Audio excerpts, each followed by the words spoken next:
My wife, Andrea Dennis, got a hold of Josh from Guardian Water Services a couple of days ago. We are upgrading the system. Man, I may have my wife on the hook for the full Westinghouse. Oh, the full conditioning system in the house? It would be the first time ever in the history of the show that I big-dicked you. Yeah, you're right. I'm going to try. Well, I get a 72-inch TV, this guy is 75. Well, I get the medium, I'm going to get the system.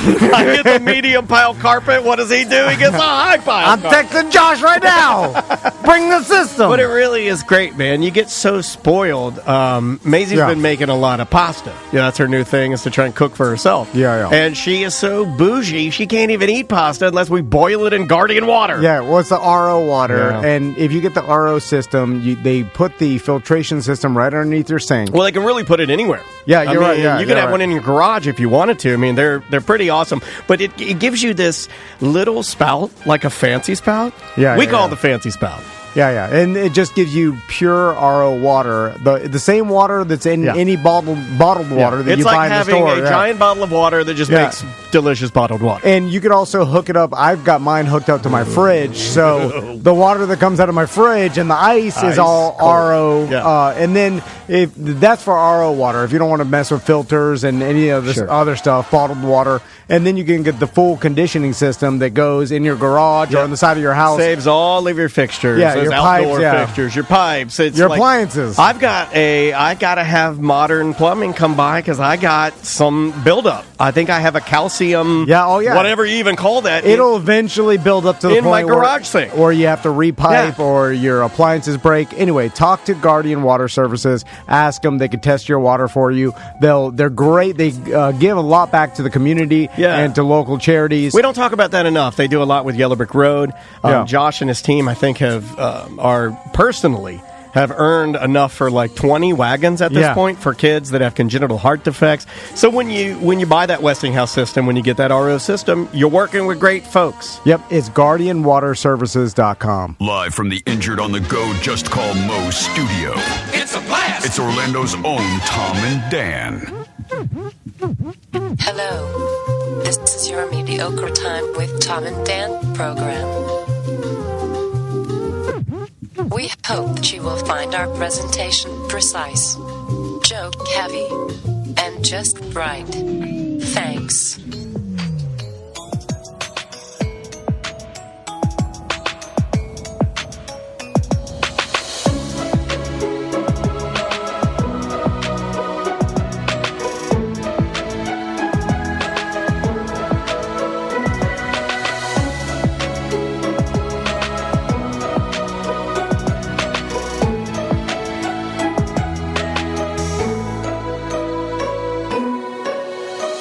Welcome to the Friday free show of A Mediocre Time.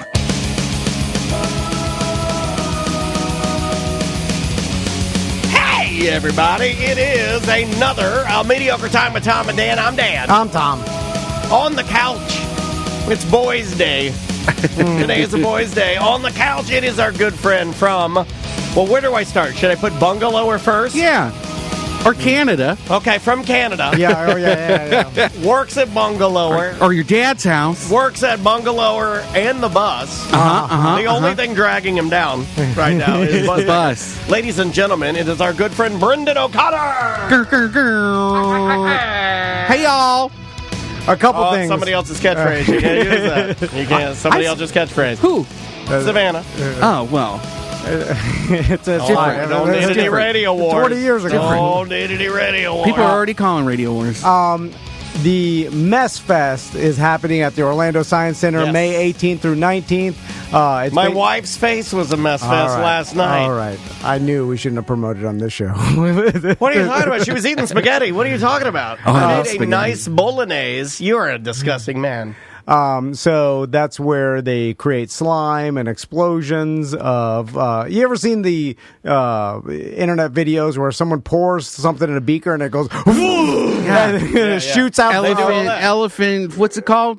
It's like elephant foam. Yeah. Toothpaste, elephant toothpaste. They do all that stuff. Yeah, elephant toothpaste. And it's like napalm. It's hot. You could burn yourself. Is it hot? Yeah. People do like swimming pools full of it. Really? Of Yeah. elephant toothpaste. This is my algorithm. Yeah, I don't have any of that. I don't have any of that. Oh, wow. But this sounds great. This is Mess Fest. Yeah. And then also modernpi.com if you're looking for a plumber. It's our brand new plumbing sponsor. Could be confusing, though. Modern PI sounds like you're hiring a private investigator who's got all the gadgets. Right? Also, could be they could fix your mess fest. Yeah, that's true. Dude. What's that? It's your dad coming over, and he's like, you haven't trimmed your hedges, and this is the last time I was here. Fix your mess. Yeah, why did dads do that? Yeah, let me go. You got to rake your My backyard. dad used to I'm do gonna do that On my with my first son. house. My first house, my dad used to come over and he'd be like, "The grass is low, let me mow it."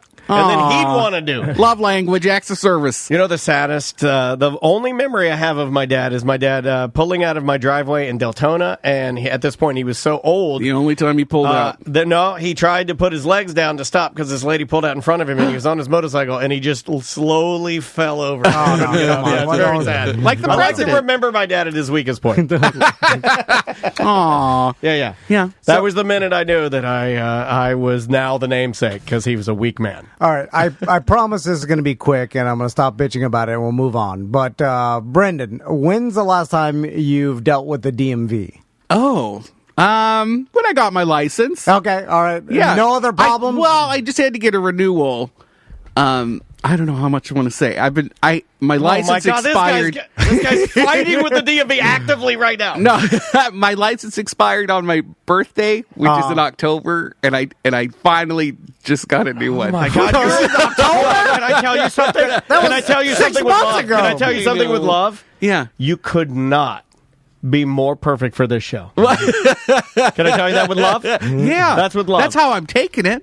That you should take it that way. Okay. We only would want to fraternize with somebody that's that irresponsible. Yeah. I'm impressed that you've done that. My passport expired, and I couldn't get a new passport because my license was you got to get expired. passport before global entry. I found that out for my wife. Yeah. And then her and Crystal were talking about that because they're trying to get the global entry again. Yeah. And then you got to get your passport. I don't done, know but what that means. I don't know why I said yeah. What do you mean global entry? That's the one you get so they don't know they know you're not It's a like terrorist. the clear. It's a non-terrorist one. You go and you apply. It's really just a way to make more money, It but is. it's also a way to wait less when you're traveling because you get in a different line. It's like we already background checked I've you. seen that Yeah, you line. get that sweet white people line. Global entry, white people line. White people line. It does work. I've does used work. It The works. privilege. Yeah, it is so good. You stand in line, and then before you know it, you leave the brown people line.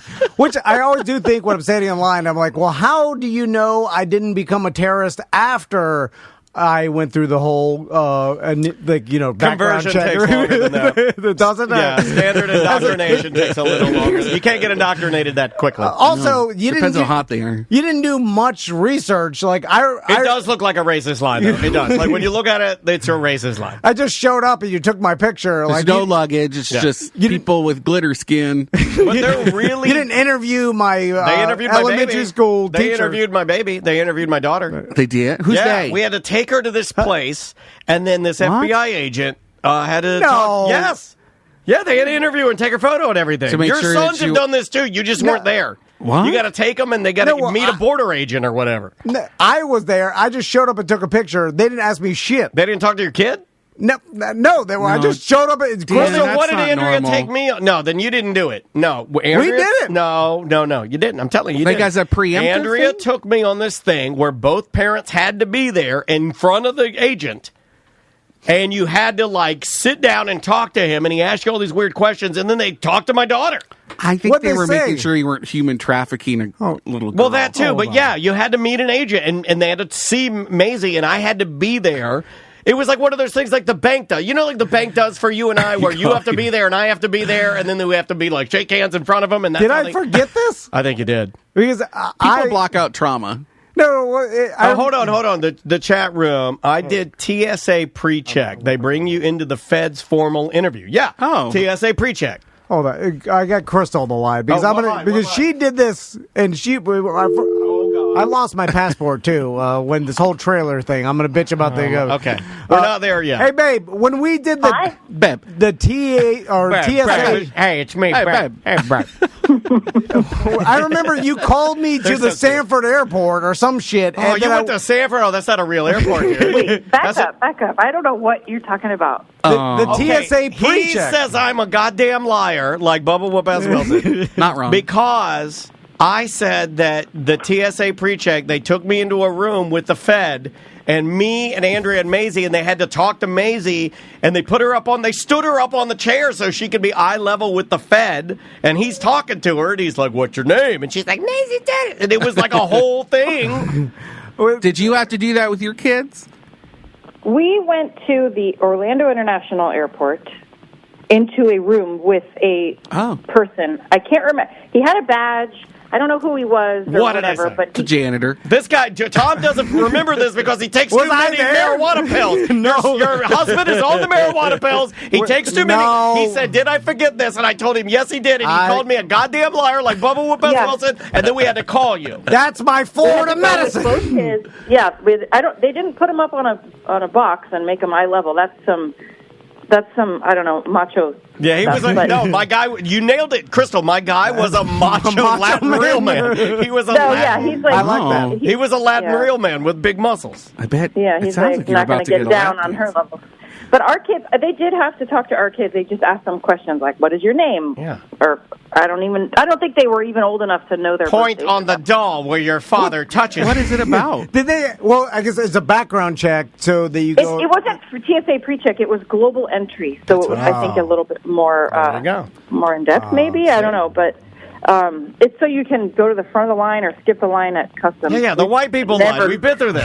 They didn't ask me anything. I think it's an anti-trafficking thing. Did they ask me something? I remember what, you insulted now that you weren't asked anything? Well, I got the same pre-check, and no one asked me shit. I'm sure they did. You were with us. I'm pretty sure you were with us. Well, you kind of blend in. You and Tommy kind of blend into the background. You don't want to be asked anything. I blame the marijuana pills.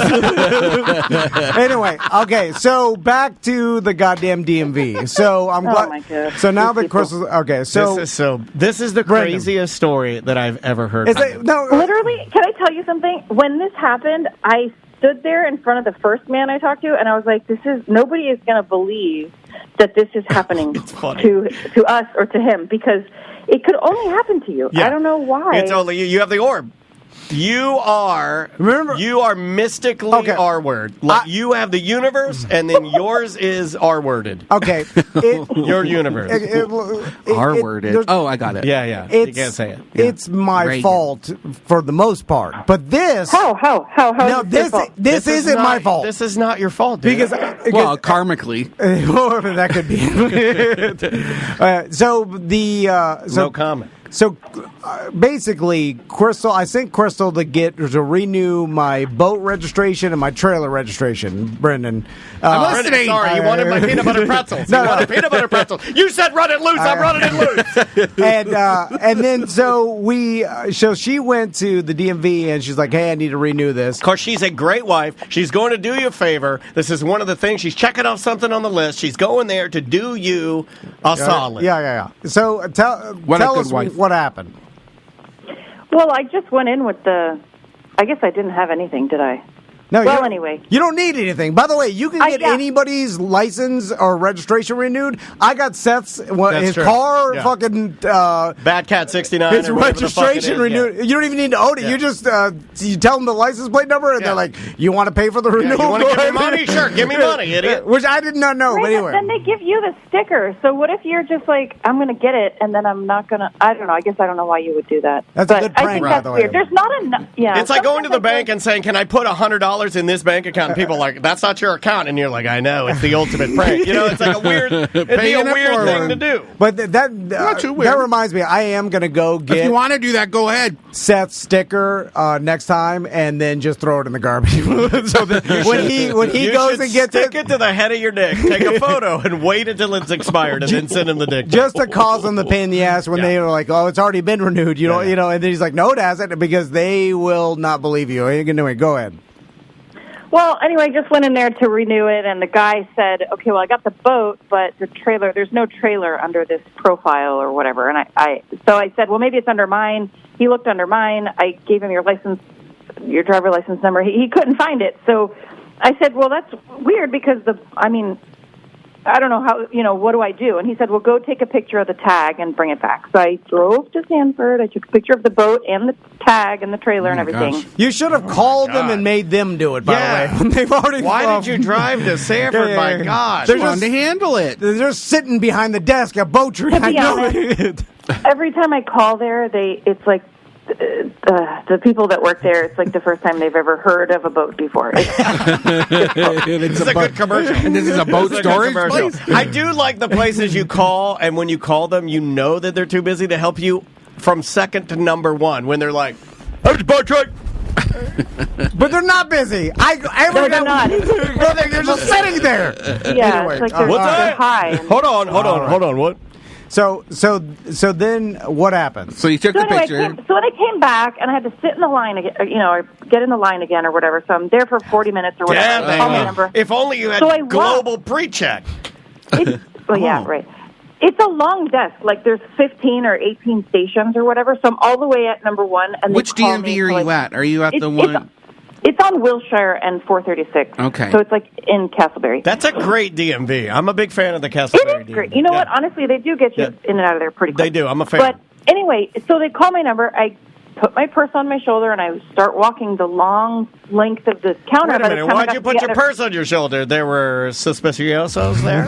So when I got to the other end, I walk up, and the lady she has like the most attitude on her face I've ever seen. And she goes, "You're bean number 176. I was just about to skip you." And so I'm like, "What? Okay. Well, anyway, what can I do for you?" Well, you were moving attitude. too slow, Crystal. I did say that. I was like, "Well, did you take your time?" You were sauntering up there. I mean, I wasn't running, but okay. Anyway, how much time did they give you? Not enough. 3 seconds. 3 seconds. I'd be mad. She was totally unhelpful, and she wouldn't tell me anything. All she told me was, "You sold your trailer in 2001." And I said, "No, I did not." For marijuana pills. It checks out. I could tell by the way you look. This is Castleberry. So somebody else had your title? This lady said, as you put your purse on your shoulder, I knew your husband was addicted to marijuana and sold his trailer for marijuana pills. At the time, I didn't know where the title was or what, I didn't know what was happening. I thought, I'm just going to come back with the license plate number, and then they're going to, figure it out, and I'll pay. And Give me the sticker, sure. Life.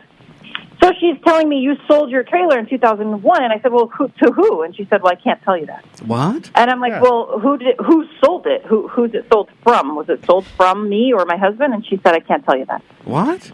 So it's all secret. It's like, she's not on there. This is man's business. She said, she basically said, this trailer or this tag doesn't exist anymore, and the trailer has been sold. And I'm like, you look at this picture, please? This is my boat. This is my trailer. Here's the tag that's on it. I don't understand what you're... She just wouldn't tell me the for the manager. I'd be busted There out is my no Karen. manager of the DMV. Honestly, she was so mean to me. The manager of the DMV is the world's largest living, and it's just a butthole. I'd be pulling my Karen wig out of my purse right there and say, "This is what's happening." Honestly, I was so intimidated by her. I just was like, "Okay, yeah, I'll go do what you say. Bye." Okay. So she told me to have TC come down there. So then TC goes down there, and they're like, "We told your wife that you had to bring the boat down here." Yeah. Okay. Well, and that's not what happened the first. The whole thing is. I show up, and then I'm like, all right, my wife was here. She said that the trailer that we own that's underneath our boat is, you say we don't own anymore. Yeah. That's a problem. Currently in your possession, I think. It is important to say that this trailer is currently in your possession. It's the only trailer you've ever had with this boat. It's the only one you've used. It's the Donzi trailer, right? Yes. By the way, I stewed on this for hours yesterday after I left, and I figured it all out, by the way. So Of course. Guys, hey, guess what? because just by the way, guys, guess what? He figured it all. Just by the way they acted, and I'll explain. I showed the lady the picture of the tag. I'm like, "This is our boat," and she's like, "Well, it says here that tag's not registered under anything, and it says you sold this trailer in 2001." Sure. And I'm like, "No, I did not. I still own this trailer. I don't know. I did not sell it." I think you're a liar. And then she's like, and then I'm like, "Well, what do we do about this? This is my trailer. Somehow it got registered under someone else. Like, what?" So she got up and went to what I believe to be the manager that's sitting behind the whole row, and then that's the banker. It's like Deal or No Deal. It's just a shadow of there. So she wanders over there, and then I see her talking to her, and then the manager looks up for her desk, mad, and she's like, she's yelling. This is far away from me, right? So, I got a man over here who's hopped up on marijuana pills who says that this trailer is not his. But he doesn't remember because he's so full of marijuana pills. So then I'm looking at it. And he's like Pigpen from Peanuts, and I'm like, what are they talking about? What are they happening? Right? So then I see another person wander up there, a gentleman, a manager's manager. I don't even know. Look like Stanley from The Office. So he's now talking to them, and he does that move where he looks up, and I catch eye contact with him, like he's seeing, and then I'm like, hey, marijuana pills is looking at me. And then so this goes on for 3 minutes. Like it's not that long, but 3 minutes. Keep your voice down. They were workshopping it. They were workshopping it. They were all think taking it. So the lady comes back. What do you want to do? This guy's high. Do you think he has a gun? And then she's like, "You're gonna have to bring the trailer to us so we could check the VIN number." An ultimate form of them making you. And I'm like, "Bring the boat to DMV. Bring us your trailer." And then that makes sense. It's like an analog fix, right? They're like, you could just be showing a photo of something. They don't know that you actually have it. So they're like, prove it. I see what Brendan's saying. Prove it. Okay, but our system's infallible, and it says you sold it. So produce this thing that you had. Go ahead, Crystal. Well, their system is not, because that's what they're thinking. They have said that we sold something that we did not sell. Oh, yeah, totally. Yeah. I'm with you. I'm just saying. If the system is good. I was method acting. So just show them the title. Show them the title and be like, hey, here's the title. There's no other signature on this. It says Tom Van on it. This is how I know they fucked up. Okay. And because they never asked me, hey, just produce the title, like whatever. And that's what fucked me up yesterday, because we couldn't find the title. Then I realized, because of Blanchard Insurance, because I have boat insurance, Blanchard Insurance had my original a picture of my boat title. Oh, nice. And then when I saw the picture, I realized I never had a physical title. I opted just to keep it digital. Yeah. Because it was $12 to print it. I was like, well, I only need it when I sell it. Well, I don't need a physical. Tommy told me you care more about money than you do your son. So what happened? Did you bring the trailer? No, hold on. This is yesterday. So I go back there today, right? So back to how I know they fucked up. They said we need to show up with the boat trailer. We'll go look at it and then put it back in your name. And then I'm like, well, that doesn't seem like any sort of goddamn by the book. You know what I'm saying? Yeah. Is that by the book? Like, how do you know that is some backwoods shotgun wedding bullshit? And you can't look up. You can't look it up. How do you know I didn't steal it from the guy you say owns it now? And there could be someone laying in a pool of blood right now. And then you're just gonna put it back into my name? Like that you know you fucked up, because you could tell that the title's never printed. How did it get in this guy's name? But here's my question: why not just say? Because you don't have to say you fucked up. If you're this lady, why not just say to Crystal, to you, and just say, yeah, it appears that somebody made a mistake here. I'll fix it. So why are you not allowed to do it? Get her done. What is taking away? I would be fine with that, but I got mad because I assumed this was all my fault. Because they're acting as if they did nothing wrong. Yes. Right. That's what I hate. I get it. Take accountability for it. Then if you're This is what he hates, by the way. Well, they have this is why he always blames himself for everything, because it's like somebody's going to have accountability. They have a paper trail in front of them that says it's sold. That's what they're looking at, right? Yes. And so as far as they know, they did nothing wrong, because on paper it looks like they did everything right. But how did that happen? Someone messed up a VIN number. One of the numbers is off. But that's what I want them to tell me. Oh, no, they won't. Because I want what... That's what makes me so mad. Yeah. Is that because I assumed this yesterday was all my fault, that I lost the title, I did some fucked up shit. You were real negative when you were leaving. I think you need to shift your perspective on a win here, to like, you're just, the win is getting the title. The win is well, not anymore, Brendan. Brendan, his perspective has changed. This is your fault, Bob scenario from back another boat problem. Anyway, you've had a lot of problems. I did want to. One time in the future, I would like for you to bring up the joy this boat has given you. I'll blame myself for everything. Everything. Even when my wallet got stolen from my truck, I blame myself. Shouldn't have left my truck. Well, you should have. Hey, you should have blamed yourself, because that was your fault. Oh, that makes me mad. It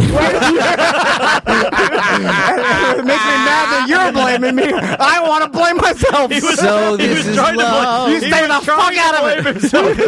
And then Crystal got in front of it real fast and said, "No, I'm going to blame you before you can blame yourself." Someone call that a swoop. Wouldn't it be funny? That was a great swoop swoop. down and crow blame me. That was Blue Jay Crow style. Wouldn't it be funny if you actually did sell the trailer, but then they never picked it up, and then you just kept Is it possible you were so high that you sold the trailer?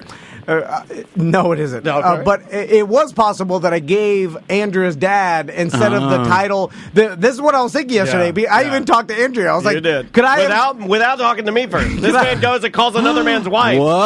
Without going to the man first. She showed up to give you your medicine or something. I call other people's she husbands. stopped by the studio to say hi to me, and I was at the house. So, and then I was like, did I give your dad Daniel's mom's trailer title? And then God, we are some backwoods. But it wasn't. Listen to what you're saying. It wasn't my fault. Andrea's dad, Daniel's. So when are you going back?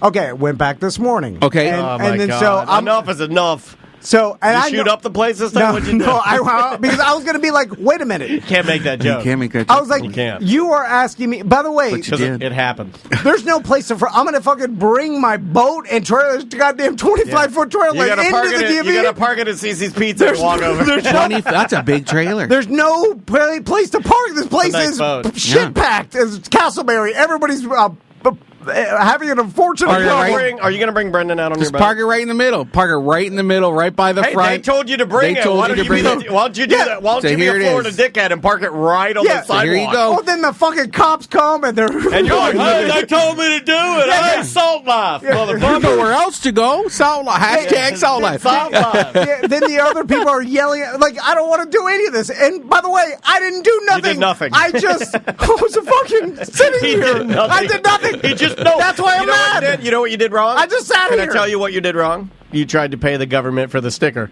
No, I should have never done that. My pop-up said I'd fuck the government. Just scratch it like it's dirty, put a smudge over it, and carry on. Don't listen to Dan. Yeah, don't even pay him. Don't listen to him. You think I registered my electric scooter conversion that I'm doing? You better. Because guess what? When I go down there, they're going to make me register it as an electric vehicle. You think I'm telling the government that? Fuck you! Yeah. Is it under 50 cc's? What? Oh, no, it's super. It'll blow your tits off now. Well, electric motors, there's no really guidelines. rules. It's too new. Oh, that's fun. This thing will do 80 miles an hour. Yeah, so that's too fast, dude. It really is. I got mad because I was like, you're making me go. I'm gonna have to take a half day off work, go pick my boat up, drive it fucking down to Castleberry, into the parking lot, and do what? Like get out. And then you did it. And then but you have to get the lady from the DMV, a big black mama, to come out and like my scooter and have her lay in her purple silk pants on the ground to check the VIN number or whatever. So you're just not going to do it? Well, I went back in there to I'm like, can I speak to a manager? And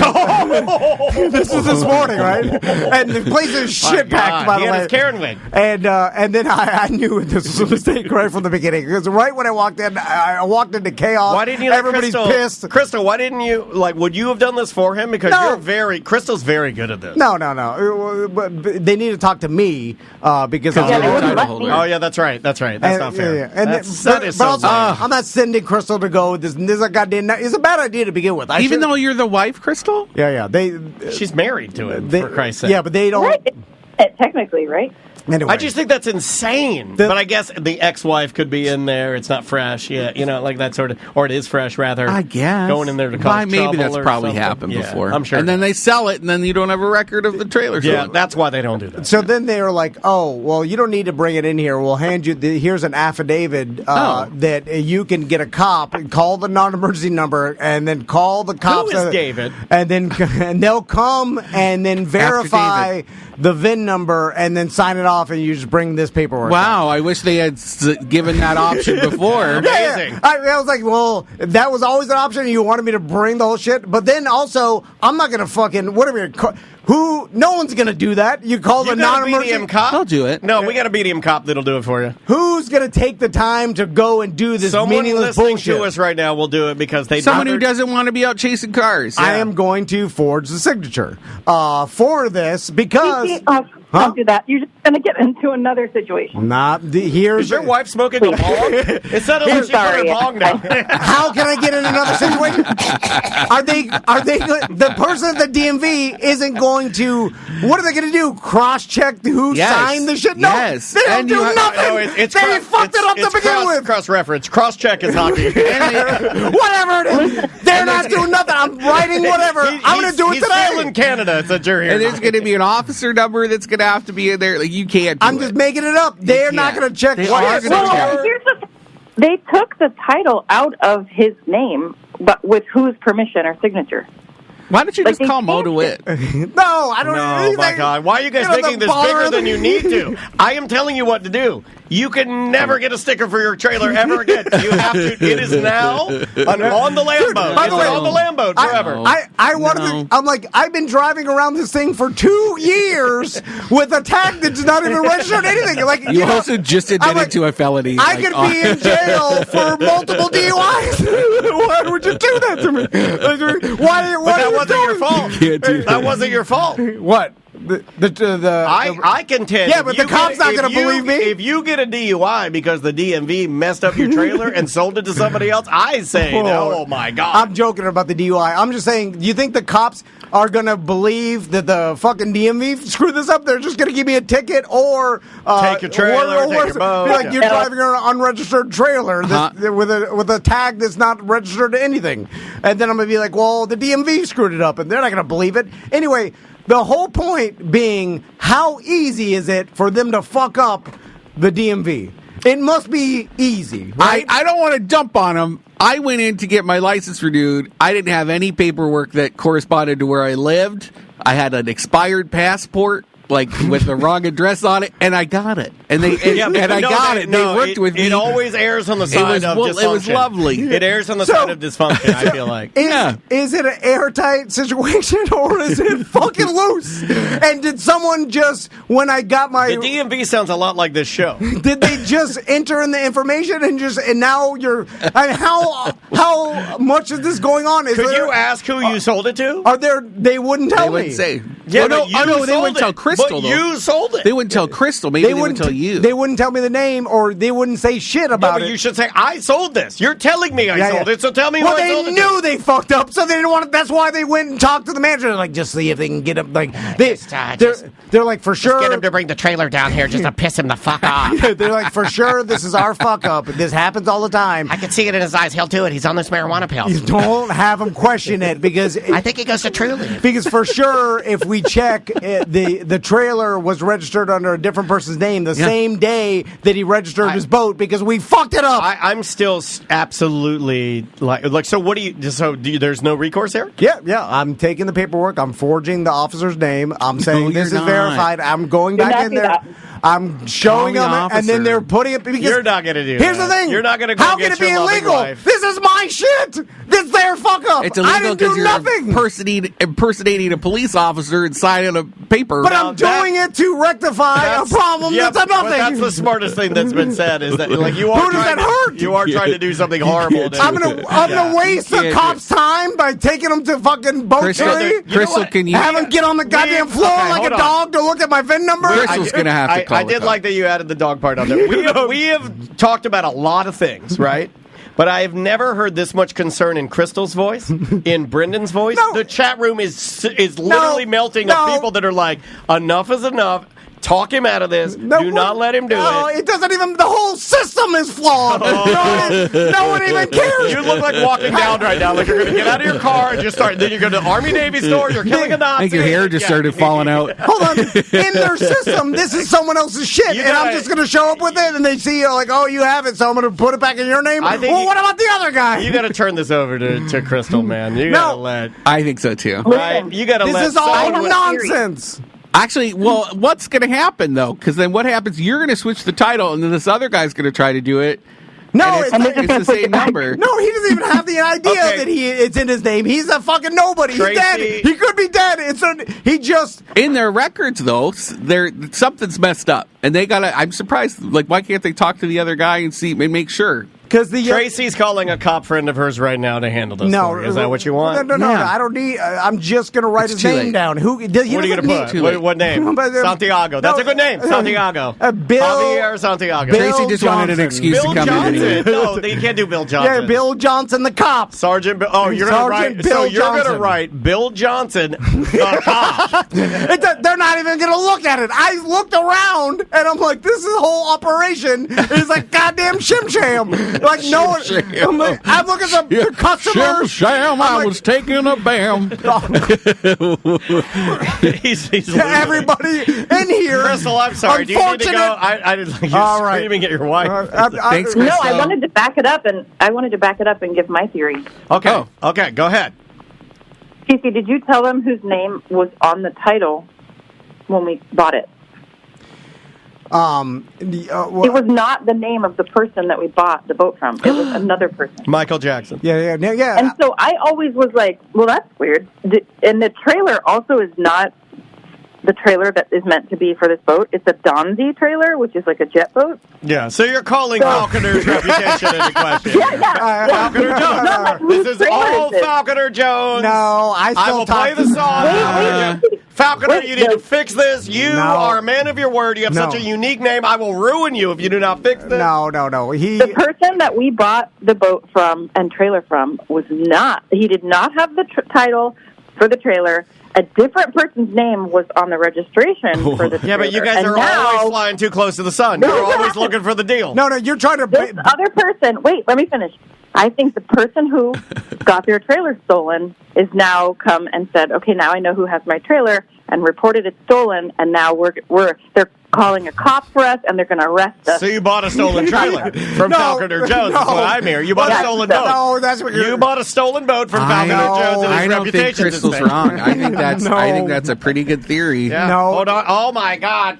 I think Falconer, we know you're in there. Come on with your hands up. No, I love asked... my megaphone. I fucking love my your megaphone. glass is too full to receive this information, Tom. Believe me, I can see it on your face. I thought of that. Because, again, how is this my fault or the people around me's fault? Everything's your fault. And then I asked the lady, and she's like, "No, this was registered under your name."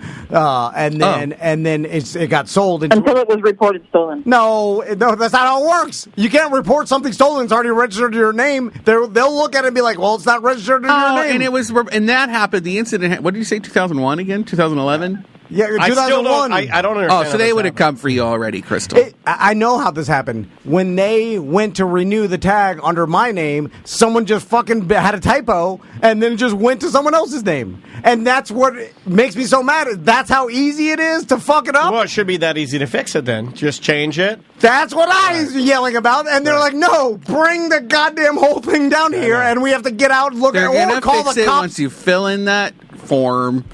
Get the cop to sign off on it that you're not making it up, and then it's done. It's done. Yeah, but he's at this point. It's too. Everything. Why do I have to do anything? I didn't do shit. You're getting the cops involved. He's vowing revenge. I'm just gonna. He's vowing revenge. I'm just gonna write whatever. You're just choosing to be mad. This form is all a formality. It's nothing. I see what you did there. But it's true. That's where the term form came from. So I'm just gonna skip wasting the cops' time and wasting everybody's time and fucking forge everything on the affidavit. Forge it all. And then turn it in because it was mine. Nothing was done wrong here. We all make decisions in our lives, Tom. And it's my shit. Yeah. It was always my shit. Crystal, are you okay with that? Because we will let you go. I'm so sorry. I gotta go, guys. Oh, okay. I've been hearing about this crap for I know. Thanks, Crystal. Well, we love you, and we're sorry that this is happening to you. Bye. Okay, bye. I hope she'll be a happy single mother. How much has the DMV? When he goes to jail. Who decides to work at the DMV? Oh no. Because who likes that job? Because so now you're warring on them, right? Well, no, you hate them all. Do you have any DMV BDMs? I'm sure we do. We've got to have at least one. I got the BDM. hookup from a couple before, which I probably should have reached out to. So it's got to be there has to be some sort of positive aspects to getting in there, being good at it, and just laying low and collecting a paycheck, right? Gotta be. But the customers are all poor, unfortunate souls. Yeah. There's a like goddamn Walmart. Little Mermaid But it's like in there. Walmart. And because, which would you rather work at, Walmart or DMV? Walmart for sure, because at least Walmart is because they're good. They're going in to get shit. Walmart Look at the impact you can have though at DMV. DMV or Volusia County jail. DMV. Oh, just because DMV or school. DMV or teacher. Teacher. Okay. Because everybody at the DMV, I look around, I'm sitting They're there. sad. They are sad. Everyone is sad. Everybody has a problem. Yeah. Because there's a reason they're there. Nobody's there for a good thing. Like nobody. Well, hey, it's I'm kind just of fun. You can fix it. No, but You're it's fixing all problems all day. confusing. I kind of like that too. You like, know, I think but they're I mad. Oh, I know how to get do. around this. See, Ooh, if I worked, They're mad. if I worked at the DMV and you came to me and you said, look. I got this trailer problem. Yeah. No one's been able to help me. You're probably like me too, where Yeah. I would be like, well, you know what? You came to the right guy because I'm the guy that can fix it all. You know, like, and there would be a part of me that would say, like, look, I know you've been treated poorly at the DMV. With everybody else has been a piece of shit. But I got you. But I got you, and I'm going to be your hero, and I'm going to fix this up. And Look at all those you people. You got to find that guy. And they're going to be a dickhead to you, and then you're going to like, well, fuck this. I'm never being nice again. Yeah, and then I'll be like, oh, now you got to bring your trailer in. That's day two.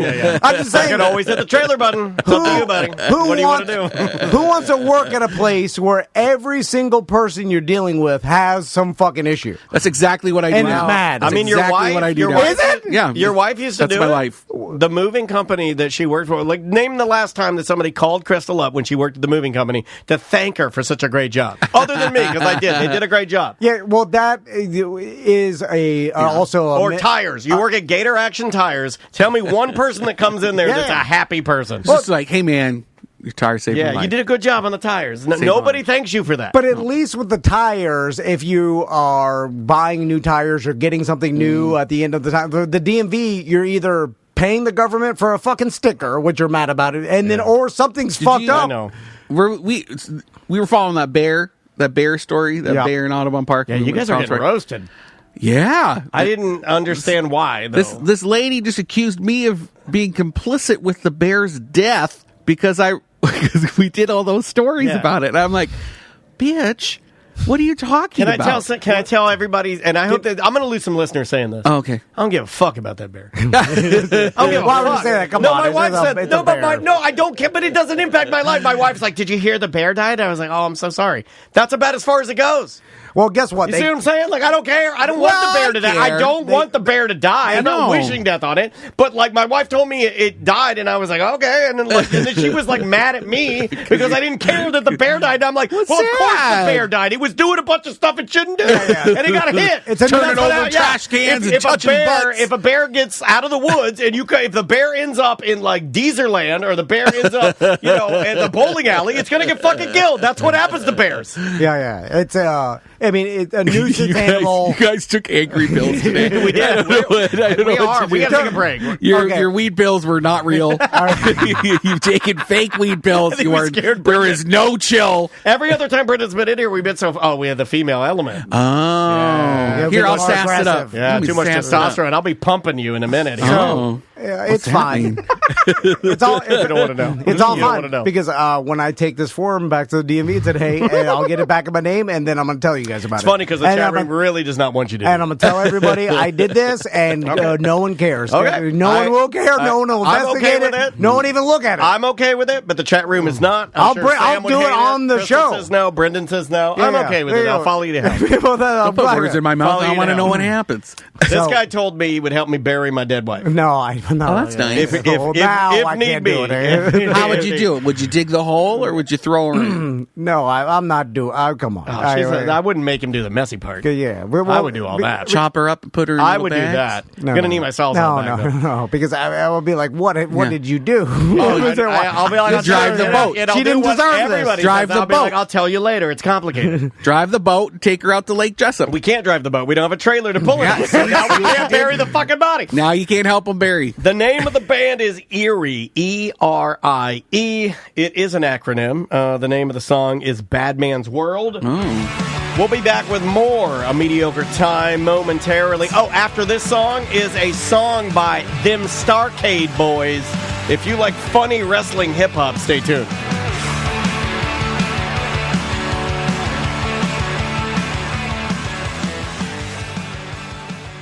It's the Bart Merrick team, Bart Merrick, Crystal Van. You sleep with one of the Bart Merrick.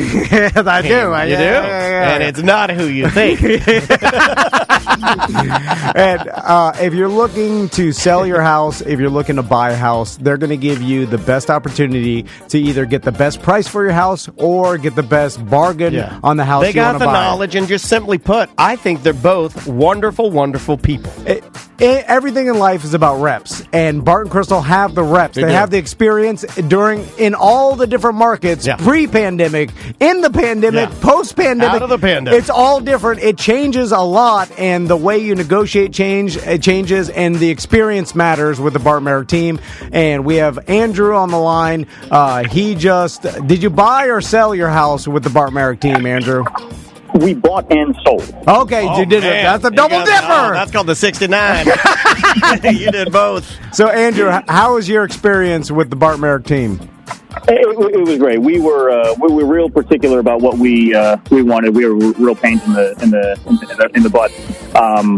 With what we were looking for, the area we were looking for, and everything. And Crystal and Bart were very accommodating the whole way through. It was. Made things a lot easier, even though it can be stressful. Crystal especially reached out a lot to us and just to calm our nerves about things. So it was a real pleasant experience. That's awesome.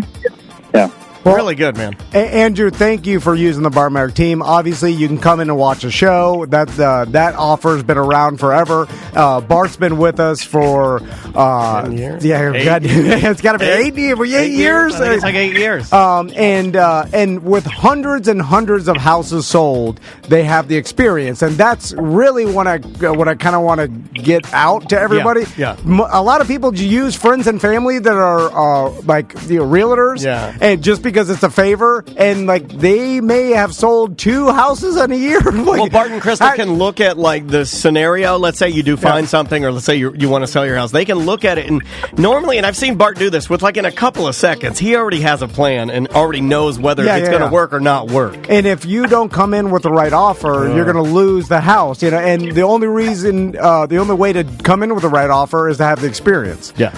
Sorry, Andrew, we kept you on the line. It sounds like he's polishing his cutlery in there, So where'd you move to, by the way? To Winter Garden, from Ocoee to Winter Garden. You're moving on up. Hey, welcome to the winter. Yeah. Once you get to the winters, no turning back. Is coming. Yeah. Winter Park is next. Yeah, you don't want to go back to the Ocoee. Yeah, the 2 E's or the chickens. Anything that starts with an O. Other than Orlando, you're like, hey.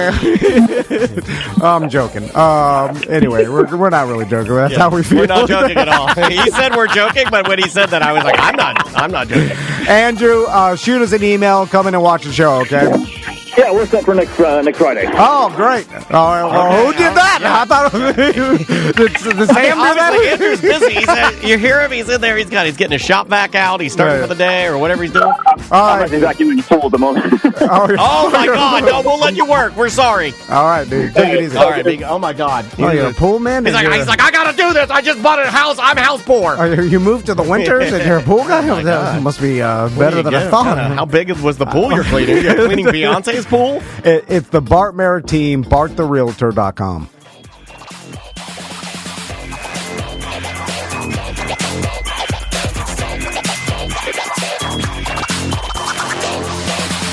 But the party could be fun.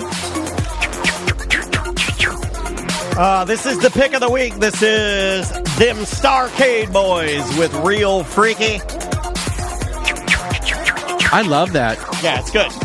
Like Teenage Mutant Ninja Turtles could fight someone to that. Yeah, well, this is very much like it's like Planet Rock meets like wrestling meets like old. What is this now? That's just the that was the outro. end? Yeah, that was the outro. Yeah, that was a little shaft. Yeah, it was good, right? Yeah. Yeah, those guys are good, man. And one of those guys from Orlando apparently listens to the show. Welcome back to A Mediocre Time with Tom and Dan. Real quick, manscaped.com. If you make an order at Manscaped, whether it be beard grooming, whether it be downstairs grooming, dick and balls. They have the Pee-pee. weed whacker for your nose. How do you keep it down there? Bushy. Oh, bushy. Yeah, He's like me. Yeah. So I told you what you do is out. I Everybody trim it likes back to a little trim bit. it back a little bit. But Shape it. Did I tell you I shaved clean like he did? I bicked it. Oh, I can't do that. I like it. It felt really good. Look like a little boy. With the Manscaped, I get down in there because I got a lot of nooks and crannies. I've had a lot of surgeries down here, and I have a lot of around scarring in your crotch. Yeah. I have a lot of scarring down there. I actually, I will tell a story. I do have. I don't know why I'm laughing. I'm sorry. My daughter said was making fun of my wife and made some comment about the stretch marks on her ass. And I'm telling you something that actually happened. And Maisie was like, "What is that?" Ew. And then I was like, "I have those too." And I dropped trowel. And I showed my inner thighs, right where it connects. You flashed your kid? I have scarring. I have scarring where I used to be quite flexible doing soccer, and you could see where the muscles ripped. It's stretch marks. Okay, you can see the stretch marks, and I showed my daughter, and I say everybody has this, and you will have this too if you continue to be an athlete. And she goes, ran to her room. But anyway, Manscaped. 20% off your order. There you go. And free shipping worldwide if you use promo code Tom and Dan. Can you imagine being in just a hut somewhere and you heard this, and then ding dong, you go to the door, there's your Manscaped product. Don't have anything to eat, but you got a nice shaver. How would you order it? You got to order it online. I like the ball freshener that you gave me. Did you like the ball toner? I love it's a toner. Toner. Yeah, I like to spray it on there after the shower, and then I slap one slap. I'm like, yeah, it tastes funny, but yeah. Great Father's Day gift that's coming up. Yeah, I mean, even Mother's Day. Your dad's got pubes. That should be their tagline. Your dad's got pubes. Yeah. Manscaped. Anyway, so I want to talk to you, Brendan, about the bear situation. Oh, Barry the bear. Because what's his name? Barry. Hot Book Boy.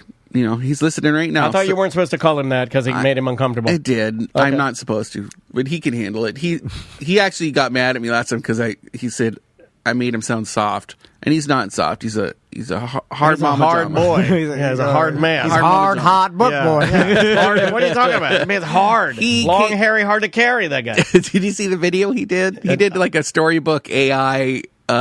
About the bear's journey through town. I did see that. Yes, it's so cute. He did it, and he called it Barry in the video, and then it just kind of took off from there. Okay. Everybody started calling it Barry. Yeah. So Mike named it. So and you're claiming that? Yeah. Oh, nobody had said Barry until Mike said and that it was the name. So Mike named the bear Barry, and then so what happened? Zeitgeist. I don't want people to get mad at me because I just am indifferent to it. But what happened to the bear? Like, it got hit. Like, I saw on Reddit that there was a lady, she was like, I was behind this other car, and I saw the car hit the... You saw that? Yeah. She said there was nothing she could do to avoid it. Yeah. Well, you could have not driven that day. If you really cared for the bear, if you really cared, and you knew you had some errands in the area, right? Was that your question, Tom? You want to know what do you want to know? Yeah, well, first I'm fascinated with people complaining about dumb shit, and I want to yell at them. Next door. You should go to next door. Oh yeah, they were complaining about the Five Guys. They said the cabinet under the what do you call that? The Freestyle, the Coca-Cola Freestyle. They're like the cabinet, the Formica's falling off of it. I'm like, why the fuck are you on here? Who's got the time? Everyone's got the time. That's the answer. There's no time. Stop complaining. What the fuck? That's community pride. God, I hate next door. It's a hunk of shit. Next door is only used to complain about black people. So a bear's on the loose. There's a book about it that somebody did, a local poet, and he wrote. He took reviews, posts from next door, and he juxtaposed it with beautiful photography of like homes in Colonial Town.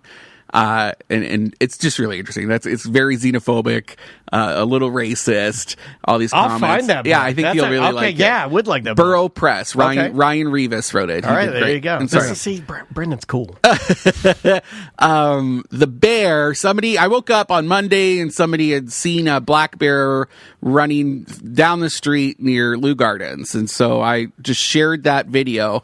And in the background, you can hear a song. And it's escaping me what the name of the song was. Yin Yang Twins, Where Do You See My Dick? The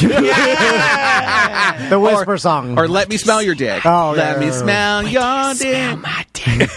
Manscaped. I play that song at bingo. And then people kept sending in videos. And so I started putting that same song over the videos, so it just became like a series. Okay. Of this bear running from Audubon Park to College Park. Like it went through basically downtown Orlando. This bear is just hightailing it the whole time, and it's was it scared for it? Like it's running scared.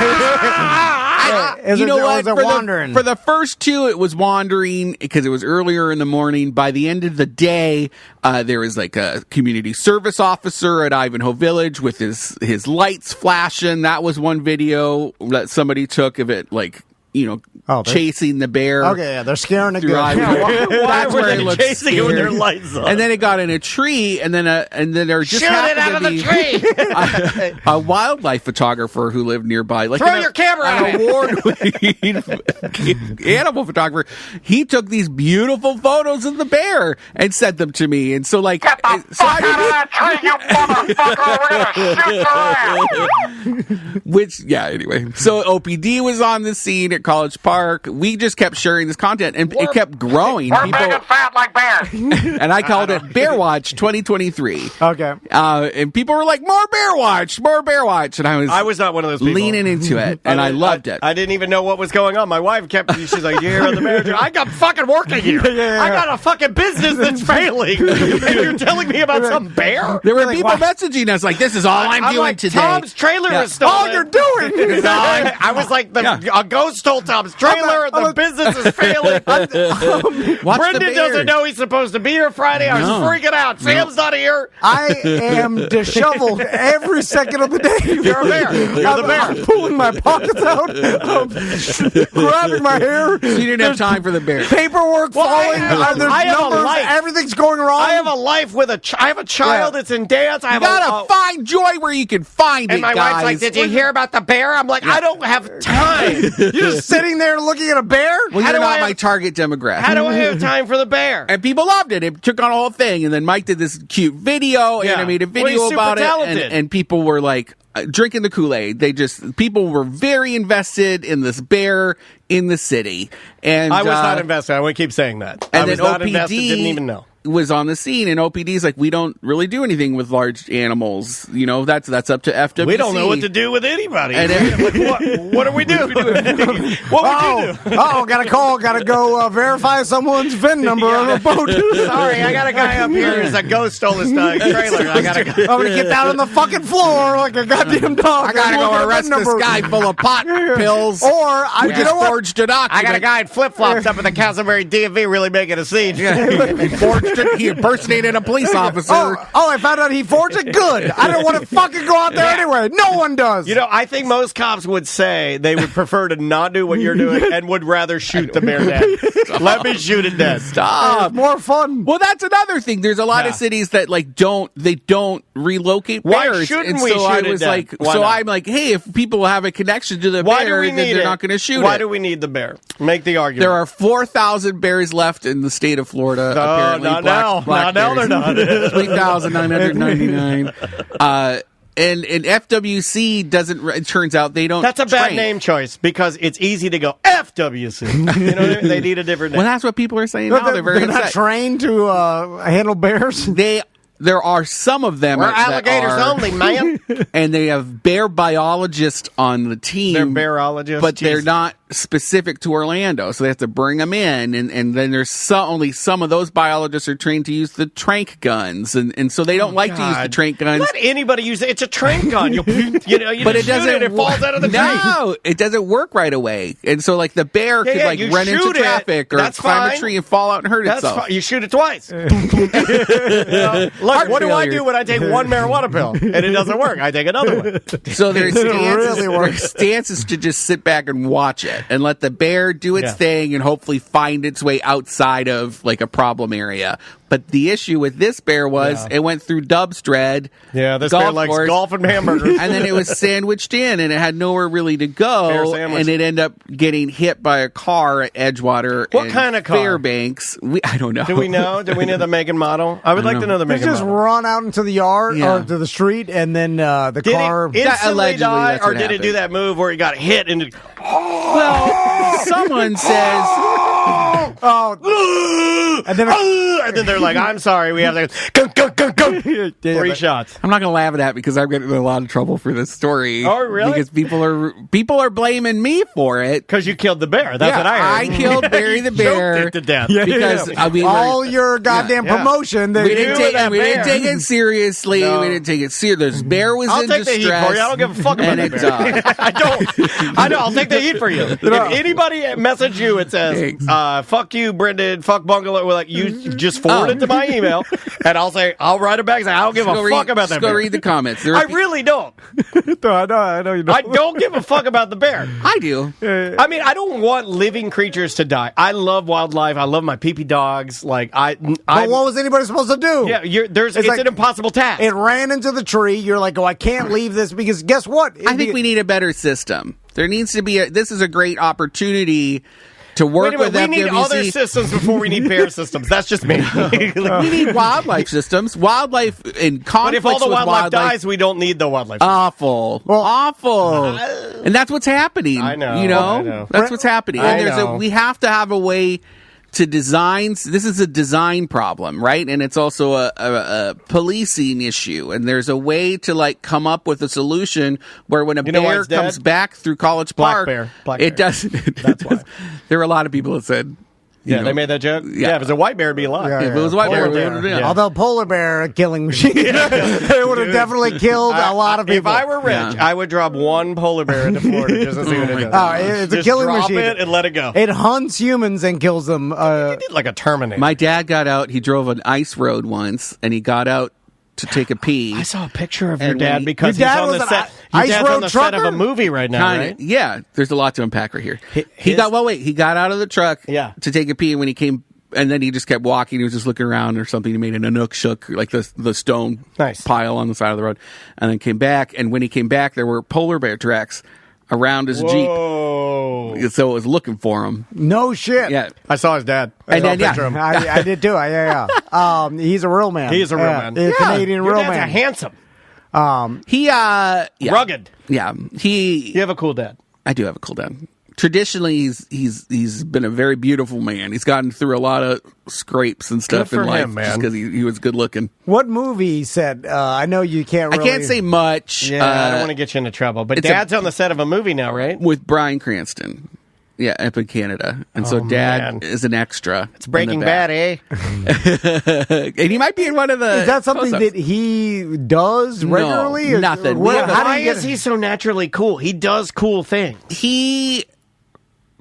My dad's one of those people where things just kind of happen to him. I have a little bit of it myself. You do. I don't know if it's genetic. Magical. I don't know what it is. You guys are magical. And I mean, there's seriously, there's a reason. TC and I were talking about you this morning, and I don't mind telling you what we were talking about because it's all good stuff. But we were talking about just you're just like you have good energy, and like when a person like your dad or like you have good energy, you want to do more stuff with them. You know, you want to party with them more. You want to hang out with them more. You want to. Well, how does that explain what it's happening to me all the time? Is it a pattern? No, but nobody wants to be around you. Are you? The DMV. Like this whole thing. What do you mean? Nobody wants to be around you. It's your vibration, man. You're vibrated. You got to change your frequency. You got to change your frequency. Can't change. I don't even know what that means. Anyway, so I think Dad has like someone might have given him like a lucky leprechaun coin or something. He's cool, man. Like there's something. He should have died a million times. Really? Oh yeah. Like he drove. There was they used to run a cross country ski resort. Him and my mom. Yeah. And they have these trail groomers. They're like basically transports or something that like leave the perfect ski tracks after a snowfall. Oh, yeah. They drive on the trail and it leaves like these imprints. Yeah, it's like a mold. It. Yeah, just over the snow. And he took a shortcut across a lake or something, and it wasn't thick enough, and it sank. And he had to jump out, and the whole groomer is at the bottom of the lake, and he was wet and had to like basically camp out in the middle of the winter. No shit, because he didn't have his radio because he was in the truck, and he lived, he's been dragged. I don't know. There's a million. If you drop me off wet in Canada during the winter, I'd die for sure. 100%. There's no way I live. Right? If you put me wet in my own garage, I'm unhappy. When I'm like just wet and unhappy. When I get out of my pool in Florida and then get in the AC, I'm like, ooh, it's chilly. He just doesn't. he's I don't want to say blessed, but there's something looking out for him. You definitely have the orb back. We'll get to it. It's back. So back to the lady that complained. Her complaint was that that's what I'm trying to figure out. Is like, what does this person think you had anything to do with it? She doesn't like irresponsible you making light reporting. Of the bear she doesn't think we're real news. So it's that fake you don't news report argument. yourself as. I don't even really think news. of us. Well, we're a news blog. I'm a news blogger. I would say you guys are as authentic as anybody else out there. I mean, you're real people reporting on things that happen locally. We do it in a light, effervescent way. There's some satire there. There's some satire. That's what it's supposed to be. That comes through. But you weren't making light of the bear dying like I was. No, I didn't think so. Anyway, I will continue to make light of this feelings. That stuff hurts my feelings. Send her my email. I carry it. Tell with her to me. talk. I laugh it off and then I fester it because I'm just. We talked about that last time. Yeah, comments get to me. I hold on to it too, but unless why? It's something crazy like this, and then I look at this one and I'm like, you deserve to act. Mike wanted to clap back for us, like as bungalower, and respond to her, and I was like, no, because that's what she wants. That's why she keeps leaving these messages. She wants us to validate her. Normally, so don't. But he did it as himself. And it was this wonderfully worded. Yeah. He did it right. He's a smart cat. He laid out the argument about, here's why you're wrong. And she shut up. And we didn't hear from her again. Nice. So, good job, Mike. He killed it. Good job, Mike. Or she moved on to the next crazy thing because this lady's crazy. I don't think she's crazy, though. She actually seems like an interesting person. She just didn't care for the song choice with our videos. Some things can hit people the wrong way. Yeah. Bear watch. Yeah, I'll get a text from somebody that'll say, hey, I heard you, or not a text, something I don't know them. I'll get an email from somebody that'll say, I heard you making fun of, your parents not being around or something, and it, really... It's your parents. I understand. Fuck off. I understand, but they'll say I can't believe that if they. Do you think that if they could hear that right now, if they could hear you saying that, how would it make them feel? It's tough. And I'm don't know where. That's some crazy shit, man, that you're talking to me about, and you're overreaching for something that actually I use as sort of a defense mechanism to make myself feel more comfortable about it because I like the humor of it. Yeah. But also, it's your parents. That's nothing to do with them. But they're attacking him for killing a bear he didn't kill. So I'm just trying to or making light of it. But also you're not making light of it. You never made light. I read everything you guys put out. I know I read everything you guys put out. You didn't make light of it. It's not. You didn't make a cartoon of the fucking car hitting the bear, the cop shooting. People were very concerned for the bear's safety, and so. People like distractions from the things they should really be concerned about. And it was something, I don't know, and us playing kind of a punky song to a bear running through the city made it seem like we weren't concerned for the bear's safety. And so when it inevitably was hit by a car, we were, to these people, complicit in its death, which is very heavy. I would disagree. I think we called attention to it being here. I actually think we kind of protected it from the authorities shooting it because it was in a residential neighborhood. Oh, and we called attention to it. And if I was a cop, oh my God, I'd have been itching to pull out my whatever. I never get to shoot that often, so I'm definitely going to shoot it out of the tree. If you walk I'm going to get my goddamn AK from my trunk. Nobody can make the argument that you walk in and you're a beat cop and it's a hard-ass job and so many people are dickheads to you and you walk in and they're like, we got a bear loose and brandy wine, you're going to have to go put it down. And I'm like, fuck yes. I think a cop actually, a former police officer actually commented. I think it even said, I used to work in that neighborhood and we used to get bears all the time. Every year we'd get bears. And we kill them every year. And I love that. Yeah. No, he did. And they would get shot. So I love that for now it didn't get shot. Right. So, hey, I'm with it. Also, I don't even believe, the person has emotions over the bear, but if they looked at the problem is we live where it used to live. Yeah. And also bears are scavengers, so they're going to leave the woods for the easiest meal, which is our trash. John's. You got Papa John's out there, man. So people are like that with coyotes, too. They're like, well, we're taking all their homes, coyotes. It's like, I'll tell you what, coyotes have been living in cities for as long as we've had cities. It's just where they live now. They're scavengers. Yeah. They go for the easiest. That's what wild animals do. Did the bear do anything? Did it harm anybody? Taxes. Did it get a? It didn't hurt a The dog. black bears don't do anything. Yeah, it did nothing. They're just scared of everything. They look in your trash, but the I'm problem a black bear then. They will if they're cornered. And that's why they always say give wildlife space. Yeah. You know, like if you see a bear, just give it space. It doesn't want to mess with you. Just let it do its thing. It'll get out of your face. Yeah, it's sad. All right. I like to back it into the corner. What are you going to do? And then what? And then you're dancing. I just want to see what it does. I'll test it. I like to test If it. it tries to run away, I'm going to cut him off and be like, wow. I'm in charge. I bet you're the type of guy that rides on manatees. Sits on dolphins. It doesn't hurt him. I'm not. It's fine. No. I'm not, but at a party, I can be, peer pressured into riding the manatee. No. If you call me a it's not even pussy, doing anything. if you call me a pussy and say you won't do it, and everybody else is doing it, I might do it. Oh. You jump on a manatee, whatever. It swims away. I'm not going to hurt it. I'm not going to hurt it. I'm just gonna like hold on to it and be like, look, I love you guys, but your blatant disregard of animals. Look how tough it is. It's not okay. I'm like, look at how fat this thing is. I'm punching its face and nothing's happening. It's been run over by 10,000 boats. Yeah. It's all cut Look off. at the scars on its back. It looks like Dusty Rhodes' forehead. Me jumping on it's not doing nothing. It's doing that. In fact, it likes it because I'm petting it. Look I at don't it. like It's it. slimy. I don't like it. It's so slimy. You're making me sweat a little bit. I'm sweating. I don't like it. We're not hurting it. Yeah. What are they saying? Are they mad at you? No, They're not. Don't think worry the about same that. way we Don't do. worry about that. You don't worry about that. They're with us, Brendan. And they're worse than we are. Yeah, they're animals. These animals, they'll I quit. I'm going back to the Jim Colbert show. I'm out of here. Okay. All right. So what's next? Okay. Where do we go from punching manatees? Well, we will. They used to call it sea pork. Sailors called it sea pork. Yeah. Manatees. I know a guy who ate a manatee burger in Cuba one time. But he said it was delicious. He said they still eat manatee in Cuba, or apparently they did. What's that, an 80-20 grind? In the 90s or a lot whatever. of fat in that, right? It's a fucking sea cow. Are you familiar with the term slam hog?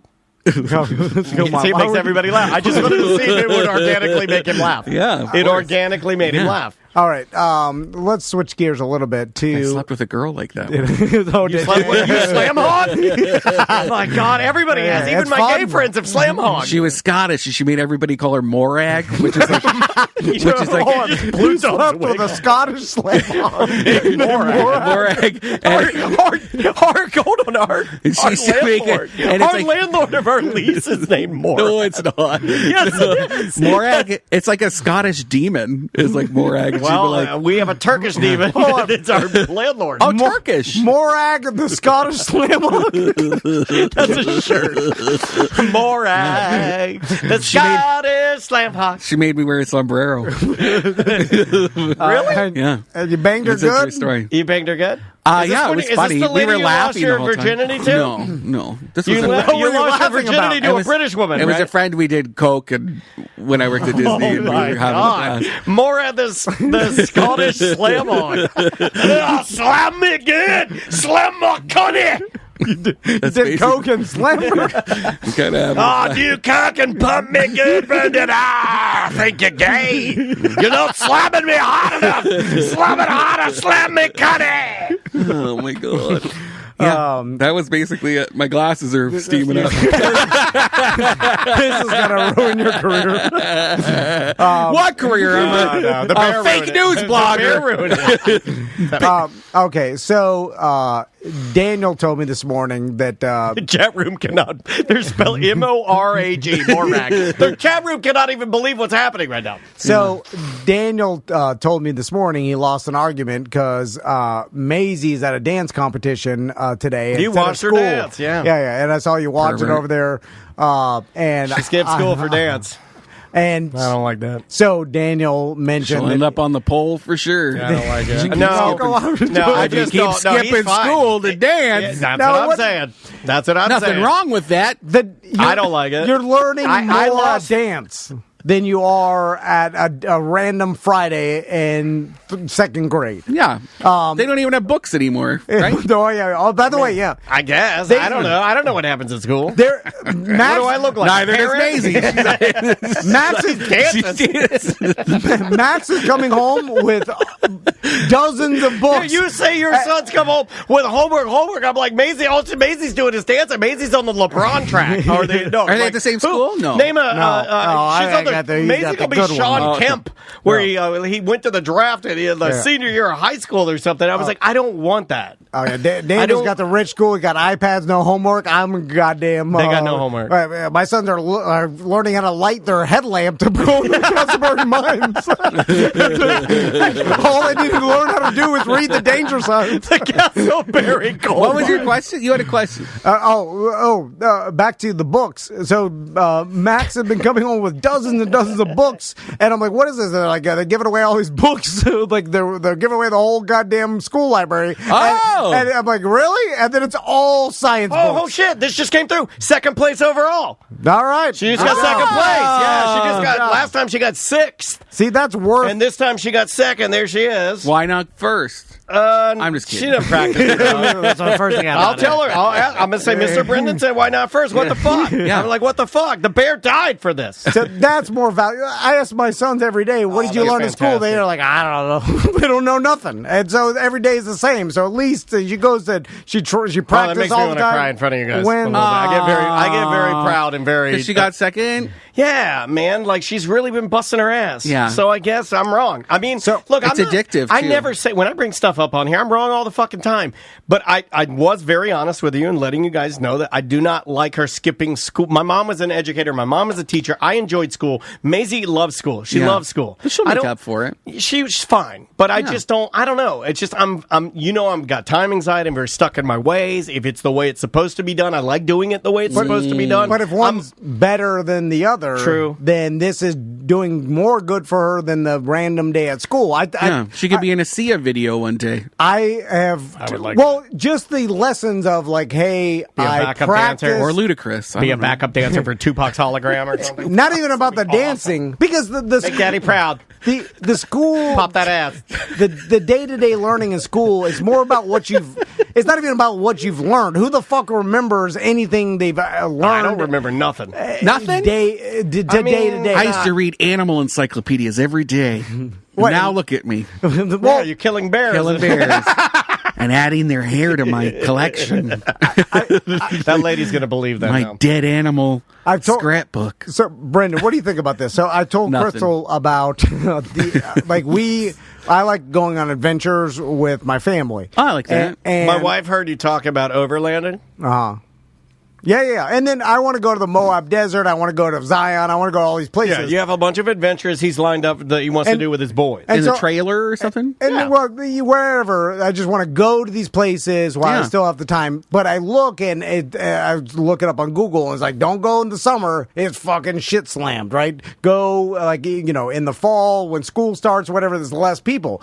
So I'm telling Crystal, like, let's do this in September, October, like when school there's less people, and she's like, you're gonna take them a week out of school? Yeah, but but I'm like, they'll get work. They'll get the school work. They can do it on the trip. They gave her work too. Yeah, But no, also- you're right. Everything you're saying is right. even if they didn't even do the work, I'm like, the week of the family vacation in the fucking Moab Desert or Zion or wherever the hell we go, the adventure is more valuable to them than the random week of school. Now, I don't want them to get behind and shit, like, and then maybe, I don't want it to be a detriment to their education, but a week of elementary school is not going to make them break their fucking lives. They're still going to do their schoolwork. There's going to be a lot of driving and stuff. Yeah, and even if they were like a couple days behind, or not, they spend the next month making. Sounds like they get a lot of homework already, though. So Yeah, you don't wanna who heap it on cares them. though? The vacation and the family time spent is way more valuable than the fucking I school. wonder if they get anxiety, like when we go on trips and you're like, God, I can feel my inbox just building. Like what if they're like, oh, my schoolwork? No, not my sons. No, May- They don't even know. chapters behind. May's on charge and on charge. Like May's like sort of on top of it. Like she's naturally Andrea. Tom and I talk about this all the time, and I know that a lot of listeners like get tired of us talking about it. But 100%, I have done nothing. Andrea's done nothing to make her a little Andrea. It's just a thing. It's just how she was born. She likes to be organized. She has time anxiety. She had Andrea write her. This is not me. This is not Andrea's She's also influence. watching her mom. She is watching. That's true. There is like a natural influence there, but she's like her. So she asked Andrea, she's like, will you write me, this is facts. She'll go, will you write me a schedule out of what I'm doing today so I can keep it in my pocket while I'm there and I'll always know what's going on. So now Andrea has to do that. That's just her. I didn't say that. Andrea didn't say that. That's just a thing she wants. Yeah, that's just in the blood, man. Yeah. It helps. Well, that helps, her stay stress-free. She knows what's coming up with her day. There's still stress there because she got my anxiety. Oh. Yeah. And the watching your parents there's some of that, but a lot of it. But I'm noticing my sons are not watching me do shit. Like I'm trying to all I want to do is hard work around the house and I tell them, show them, and they're mad about me. They're like, I'm tired of you talking about work and hard work. And did you hear that one? Oh, no, you haven't been here in a minute. They're not motivated. Why? Was it Tommy that was telling Crystal he's tired of grit or something? What was his thing? No, he's just tired of hearing me talk about how I want them to be or learn how to be tougher or learn Just how to meet them where they're at, man. They're rad, and you know they are. They're cool kids. They're great. I saw them dancing at the Solar Bears game. Yeah, but I want them to work harder because that's where you get ahead in life. If how was your dad? How did your dad handle that with you? Oh, my dad. Yeah. No, this is good though. Let's go back to your dad. He didn't. He didn't. No, my dad was a free range parent. I've heard of that. Oh, yeah. We were our mom was American and hands-on, and she helped us with her math, and she was there. My dad was out chasing the moon with a pack of wolves. That was my dad. He would come back and impart that has wisdom value, when he was though. there, but otherwise he was in the bush most of the time. But that has value, though, right? Well, it's also a different time, and then, Yeah, but you think you learned a lot from your dad? I learned a lot from him. But not from book smart. I'm also genetically, I'm a very cut between my parents. But as I get older, I see more of my dad in me than I did before. Yeah. But I have my mom's planning, sticking to it, getting in your face. You're very organized working for hard. Someone who seems disorganized. Thank you. Yeah, you seem spontaneous, but I know. Well, that's my dad's side. Yeah, I know that's not true. I know smoking weed like my dad. And, he's a weed guy? Oh, yeah. And he also, helps people all the time. He has, a flock of, old ladies where he'll just, go prune their hedges or, feed their bird feeders. He just has he checks on people. And you would do that. He gives them things, and he's like a little dot connector, and I think I get the dot connecting from my dad. That's cool. Yeah. That's cool. And again, it's you're a story collector too. You didn't see that growing up. But what I saw growing up was my dad forgetting to pick me up after work. I would be washing dishes at that ski lodge. And then he wouldn't pick me up like he was supposed to, and I would walk an hour and a half home in the snow. That gave you grit, though. I guess. Yeah. Did it make you mad? Did it make you mad at your dad? Crying. And what would he say? What would he say? Oh, I forgot. Yeah, because he was out doing God knows what. Well, climbing trees and hooting at owls. See, that's what I'm not giving my sons. You need to hoot them more out? Well, because I'm too weak to forget about them. Well, that's because they need the grit of walking home. Yeah. And, oh no, I hated it at the time. Don't do that. Well, you hated it, but look at Brendan. You're tough as shit. But I also haven't been home in 3 years. And I love my parents. I love them. I talk to them all the time. But I haven't been home. I moved out of country. I'm an expat Canadian. Living in a foreign country. Because you're independent. I'm an occasional drag queen. I'm sure my dad hates that shit. You're your own person. Does he hate that shit? I don't think he gets it. He doesn't understand. But he's not judgy on it, right? No, because No, I don't think so. Yeah. What have you talked to him about it? Not really. He sees pictures. People at home, I just learned this. Are we going down the road we can go down? Is that cool? Yeah, I'm okay. I'm an open book. Don't ask, you idiots. We're about to get good. Diane Sawyer. Salivating. There's a group of people at home who I have discovered tell him, like, they report on me. Your gay to son's my got a wig parents. on again. Yeah. I saw his wig. Oh, you're He's like- down there doing the bingo. Your gay son down there. Because he doesn't have... That's he the doesn't- guy I played. I don't know what character that is, but he's like, I saw your gay son perfect. down there again. Perfect. I was having coffee. I saw him up there with the wig on. Because he doesn't have social media. He doesn't know how to turn on a computer. Like, he doesn't do that. God, that's so cool. And so he... That has become cool to me. The other- when I see people that are detached from technology, I'm like, oh my God, you're so cool. No, it's aggravating. Like, he wants to send photos and stuff. Like, he gets, when he's doing Put 'em in a archaeology, folder. he doesn't know how to send photos to anyone. And he's got a phone with like 1,000 photos on it because he doesn't know what to do with them. You know, he just keeps taking pictures now with his phone. Oh, yeah, I got that. And it's great that he knows how to use a phone, but He he might be doesn't do Brendan's anything. dad. He just- Yeah. he's I don't know if they're all similarities stored in there. I don't know. do nothing with them. I want to learn stuff, you know? Like, I don't want to be that guy that's left behind. And I learned that from my mom. She always knew about new technology and stuff. She wanted us learning new things when it came along. Like, and I love learning that stuff. So, like, there's just not a thirst to learn things with my dad, which drives me crazy. Well, that's normal for coming into a landing. older dads. Yeah. I don't want to learn nothing now. Yeah. I'm ready to turn this thing off, and I don't mean kill myself. I was trying to explain this to Andrea last night, and she was like, "You want to kill yourself?" Like, I didn't feel. She's like, "You want to kill yourself?" I'm like, "No." I just want to be able to turn off my brain and just enjoy what I have now without everything around me swirling at makes sense. 100 miles an hour. Yeah. I just... Like, me and Daniel are never going to change the way we're doing this. it dies like that. We will continue to do podcasts even beyond. Like, people, there'll be a new thing. Like, you guys aren't on StarCast yet? Or we're like, fuck StarCast. We're a podcast. I think StarCasts are like fucking black bears. Fuck them. Scotty's like that. He wants to shut down at the end of the day. Like Scotty. He always has 9-to-5 jobs. He's at the History Center now, very 9-to-5. And when he gets home, he just wants to be home. But like my job and my lifestyle is like 24/7. There's always things happening. Yeah. I'm always working, and I love it. And I'm always typing away in my office. Yeah. And there's piles Going of drag. places. Everything. Yeah. And he needs a little bit more of a schedule. And I have no schedule. It just depends on like what's happening that I week. would only like to be alive for about an hour a day.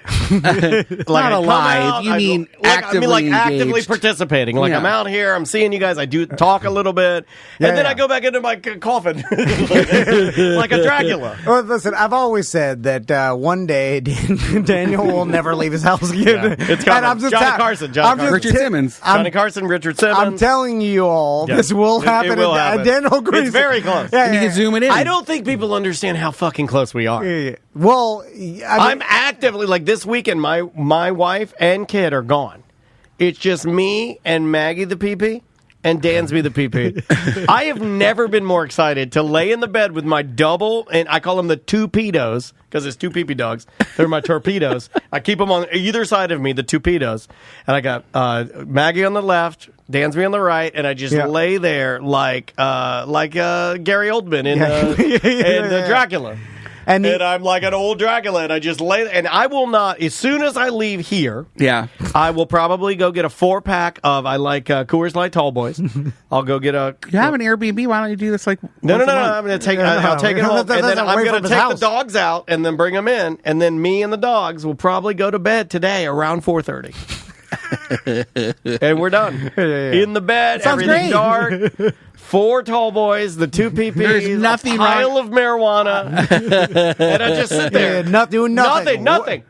Try to turn my brain off. Dolce far niente. Yeah. Isn't that what's that? Eat, pray, love. Yeah. The joy of doing nothing. Let's take a break. Pret-a-porter, off the rack. Wait, ready to wear. What does that mean? Where am I? When we come back, I want to find out what else is going on in Orlando. Yeah, we got to get the update.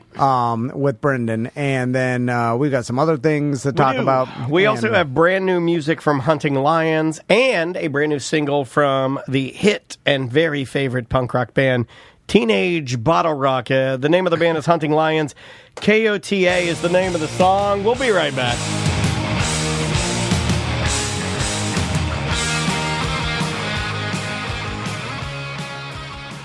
Man, have you seen the pictures of the hail in Florida? The one that I think Mike's weather page put up. The one in the BDM group where it's like, it's a client of theirs. I forget who it is, but their screen room starts brand new. And I swear to God, this hail rips. It ends up looking like a tattered, it's terrible. Just destroyed. I've been through bad hailstorms a couple years ago, and I called Secured Roofing. They came out and did a roof inspection, noticed that the hail destroyed my roof. Or what about this one? The picture that a BDM put on our BDM page of someone that got up on the roof with Flex Seal and just had a seizure. Oh, yeah. And there's just Flex Seal everywhere, and it just looks like straight. I'm going to say it. It looks like some bullshit. It is terrible. Give Secured Roofing a call. It's Secured Roofing and Solar. It's a free It's a fru. Goddamn. It's free. You like free roof estimate.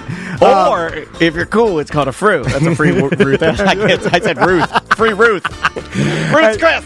And don't get up there. You don't even know what you're looking for. You're like, let me see if there's some damage. Get up here and look for a fru. A fru. Where's the fru? Ow. You're not a professional. Call Secured. It's free for them to inspect your roof and see if there is any damage. And with all the hailstorms and stuff, do yourself a favor. It's safer too. And also, there could be some damage that could lead to a bunch of leaks down the road. It's better to get it inspected and then your now. wife's yelling at you. Oh, yeah. There's a leak. There's mold in there. And then you get that spot. You ever walk into somebody's house and you look up and you realize they don't have a leak anymore, but you look at their white ceiling and you see the big yellow blob. Yellow-brown. I look down on you when I see yellow-brown up there. I'm like, you screwed up and you didn't do it right. Look at your roof, yellow-brown. I look inside your toilet. You have that brown streak. And you're like, it's not poo-poo. I'm like, I don't care. You're disgusting. Anyway, also, if you're interested in solar, they can take care of you as well. I know a lot of people are using the solar as an alternative. The sun's popular right now. It's hot. It's hot out there. Get the free sun. Energies of the sky. Anyway, it's securedroofingandsolar.com.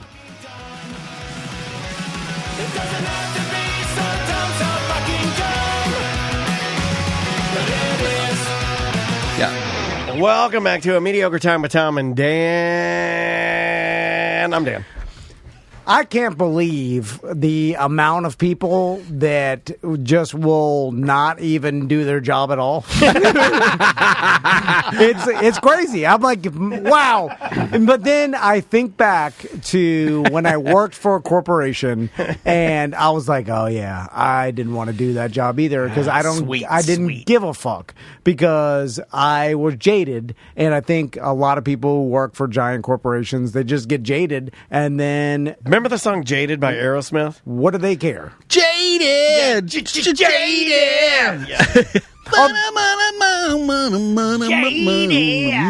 Hey, look at that! That's my Steven Tyler. Hey, baby! Whoa, whoa! Although I started looking more into it because, I always scream that no one wants to work in fast food. That's why no one gives a shit. I do. But I'm your Huckleberry. But I also think, don't the people that are, once they have that job, don't want to get yelled at by their manager? Or can't get yelled at by a robot. No, but they have a manager, and if they fuck up, they hear it from them like, hey, you're doing this wrong. Like, don't those people get motivated by not... I would want you to be my manager because you'd never tell me shit. And I'd be fucking off, and I'd be like, this motherfucker ain't going to tell me nothing. So isn't the motivation just not to get yelled at or hassled enough to be decent enough? It used to be. Now, this is the shitty part. You can't yell at people anymore. It used to be, and I think we've lost our way a little bit, but it used to be, and my mom and dad were able to do this to me. They really were. And I think that I'm a different human now, but they did instill a natural, pure, and golden work ethic into me where I could go to work, and my job wasn't to not get yelled at. Because that's not the point of your job. The point of my job was to do the best job at my job. Yeah. And I did that. And we don't do that anymore. Now, we do have kids that go to their job in the attempt to not get yelled at. You shouldn't go there with the attempt to not get yelled at. You should go there with the attempt to do a good job. There is another issue in food service right now in that we lost so many good career service workers in the pandemic who went on to do something else that was more stable for them, right? Yep. I don't know, real estate. Whatever they did. That was a bad choice. Anyway, and then the kids that have replaced them, because restaurants, there was a point where restaurants were just thirsty for warm bodies to bring food out to tables. Yeah. They just they could not get people to apply for and fill those jobs. Yeah. They were, right? And so now you go to these restaurants where they used to have actual servers, like people who served with skill, like they knew how to fancy open a bottle of champagne. I'm getting told in the chat room that my work ethic is boomerific. Oh, that's nice. Is that good? Why is it bad to have a good work ethic? Oh, like why is it considered boomer to want to, why is it bad to want your reputation and what your hands touch work to live, to don't have live value? to work. Well, because to have That's value. the boom thing. And it had nothing to do with the amount of money I was making. It had everything to do with, I did this and I did a good job with it. Well, why is that bad? It's the corporations have made it. But that's not me. Don't get mad at me and call me boomer. Get mad at them. Well, because we're mad at you because we're like, why are you working so hard? This place doesn't give a fuck. No one gives a fuck. Yeah, that's on you. Hey, don't get mad at me because you're shit. Don't get mad at me because you're not smart enough. But why are you doing it? But that's why they're going through the paces. Well, they of are mad. Why do I need to work so hard? Yeah, but if to you're make mad more at me, money for the guy who owns this. Yeah, but if I'm working hard because I take pride in what I do, you're getting mad at me because you're not doing that. You're mad at yourself, not mad at me. If you're in a service role, you're going to make more money if you're better at your job. That's different. I'm talking about if you're just people who work at the DMV. Yeah, whatever. Yeah, I mean, I don't think that naturally just doing a good job because you're intelligent and you can activate and do things. I don't think that's boomer. It's not boomer to hey, I have a brain and this is my job and I chose to do a good job, whether it was whether I'm getting compensated fairly or not. That's not the question here. I'm just talking about executing the job that I'm supposed to do. Why are we villainizing people for doing a good job? We all kind of.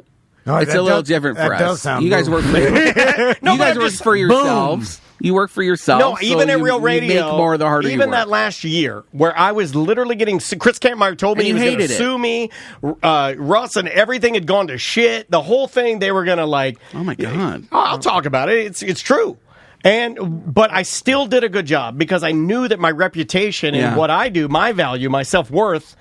I have enough self-worth, even though I have no, but I don't know. I don't have an ego. But that actually benefited yourself. If you start looking at working for a company, because I was never doing anything to benefit the company. I was always doing everything to benefit my own reputation. Yeah. Because working hard is what my dad instilled in me, and he killed himself working. Yeah, but that is benefiting you. There's a lot of jobs where working hard doesn't benefit yourself at all. Government jobs, people who work for the city of Orlando. There's no benefit to it. Yeah. And a lot of corporations jobs, the corporate jobs, you start to realize after years, you're like, well, I worked hard at the beginning and nothing matters.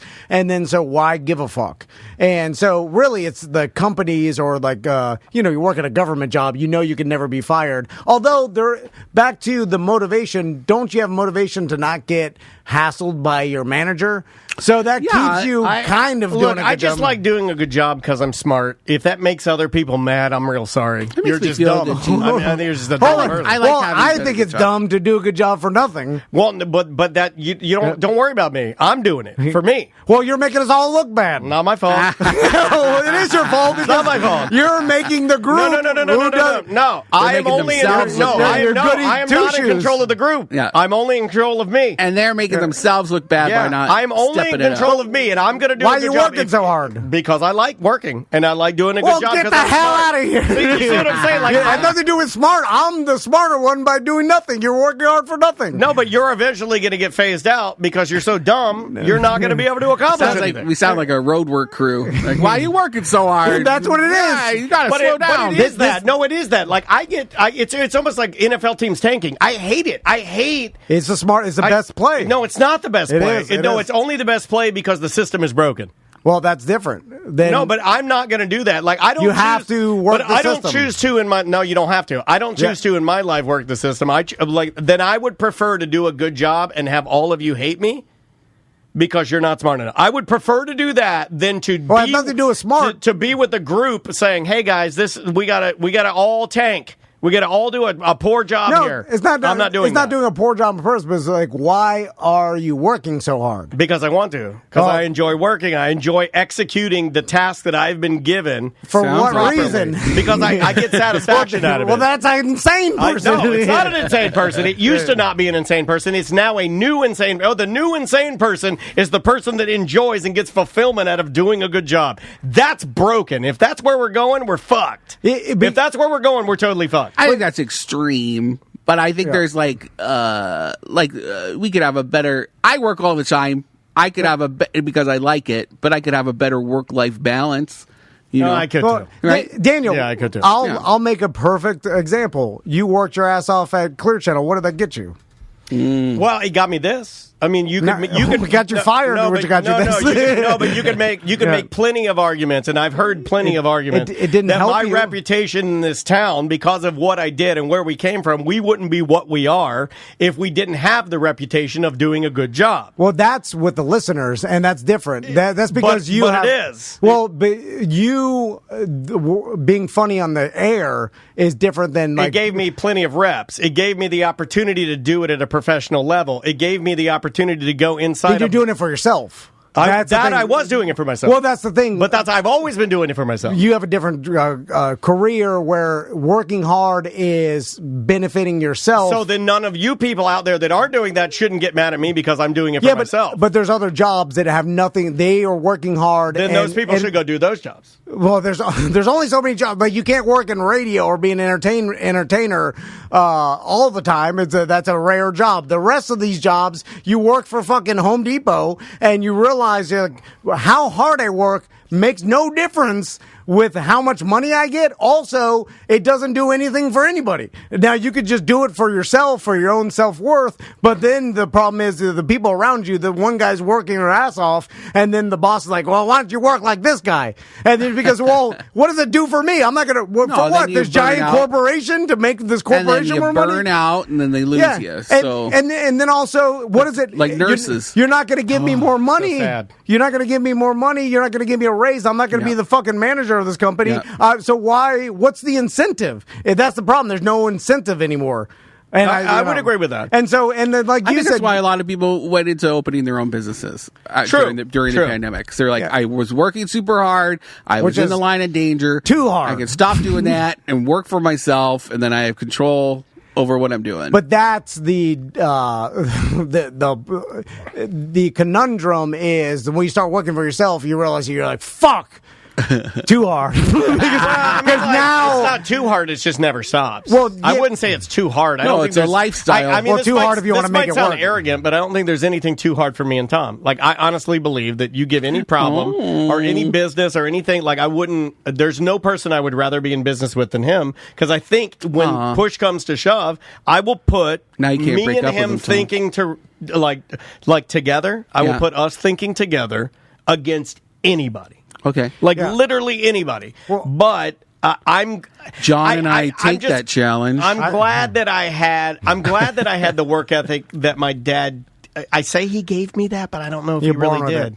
Yeah, I think it's just in there. That's why. You know why I think you're right on that is because I can't accurately explain why I feel that way. Is this why you don't want to work hard to get your boat? Well, no, if you can't accurately articulate why you want to work all the time, even though things might be bad or things may not favor you, then it's probably in the because then I have to fold laundry. But I think most people want to work for a goal or a purpose or have their work mean something, right? I think that's where the problem is. It's like when you get stuck in this job where you realize, like, what does this all mean? Like, the harder I work, I don't get paid more. And then, so where do you land on that? You kind of just work just enough to get by.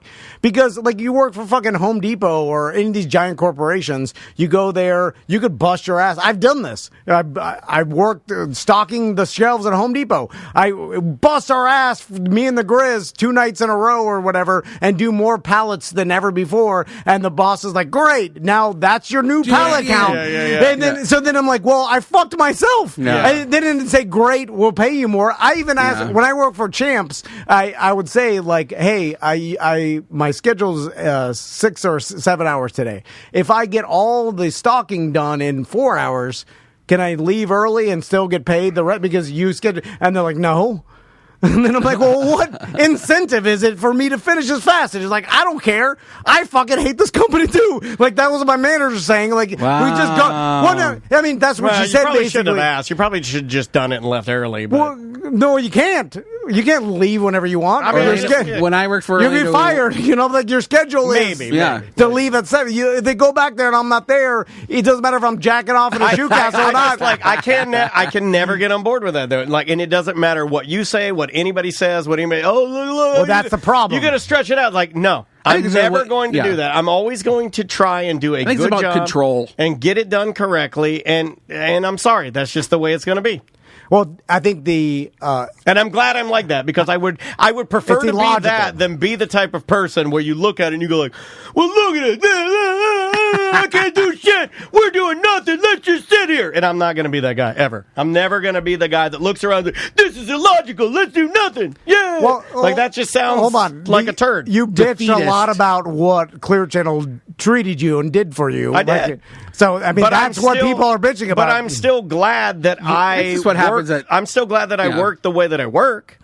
I'm not sure I understand what you're trying to argue against me to show that I'm getting something wrong here. Well, all the shit you did at Clear Channel, you bitched that they didn't do nothing for you. I wouldn't say they didn't do nothing. I think that would be inaccurate. To say that they didn't do nothing for me would be inaccurate. Did I get mistreated at the end of my contract because they fucked up? Yeah, I'd agree with that. Well, all that extra work you put in didn't gain any equity in the company. No, for you, like same thing with me. The harder all the stuff, it didn't. But I will never be the type of person that will stand there and say like, "Let's all do nothing." But is that because you had a shitty management?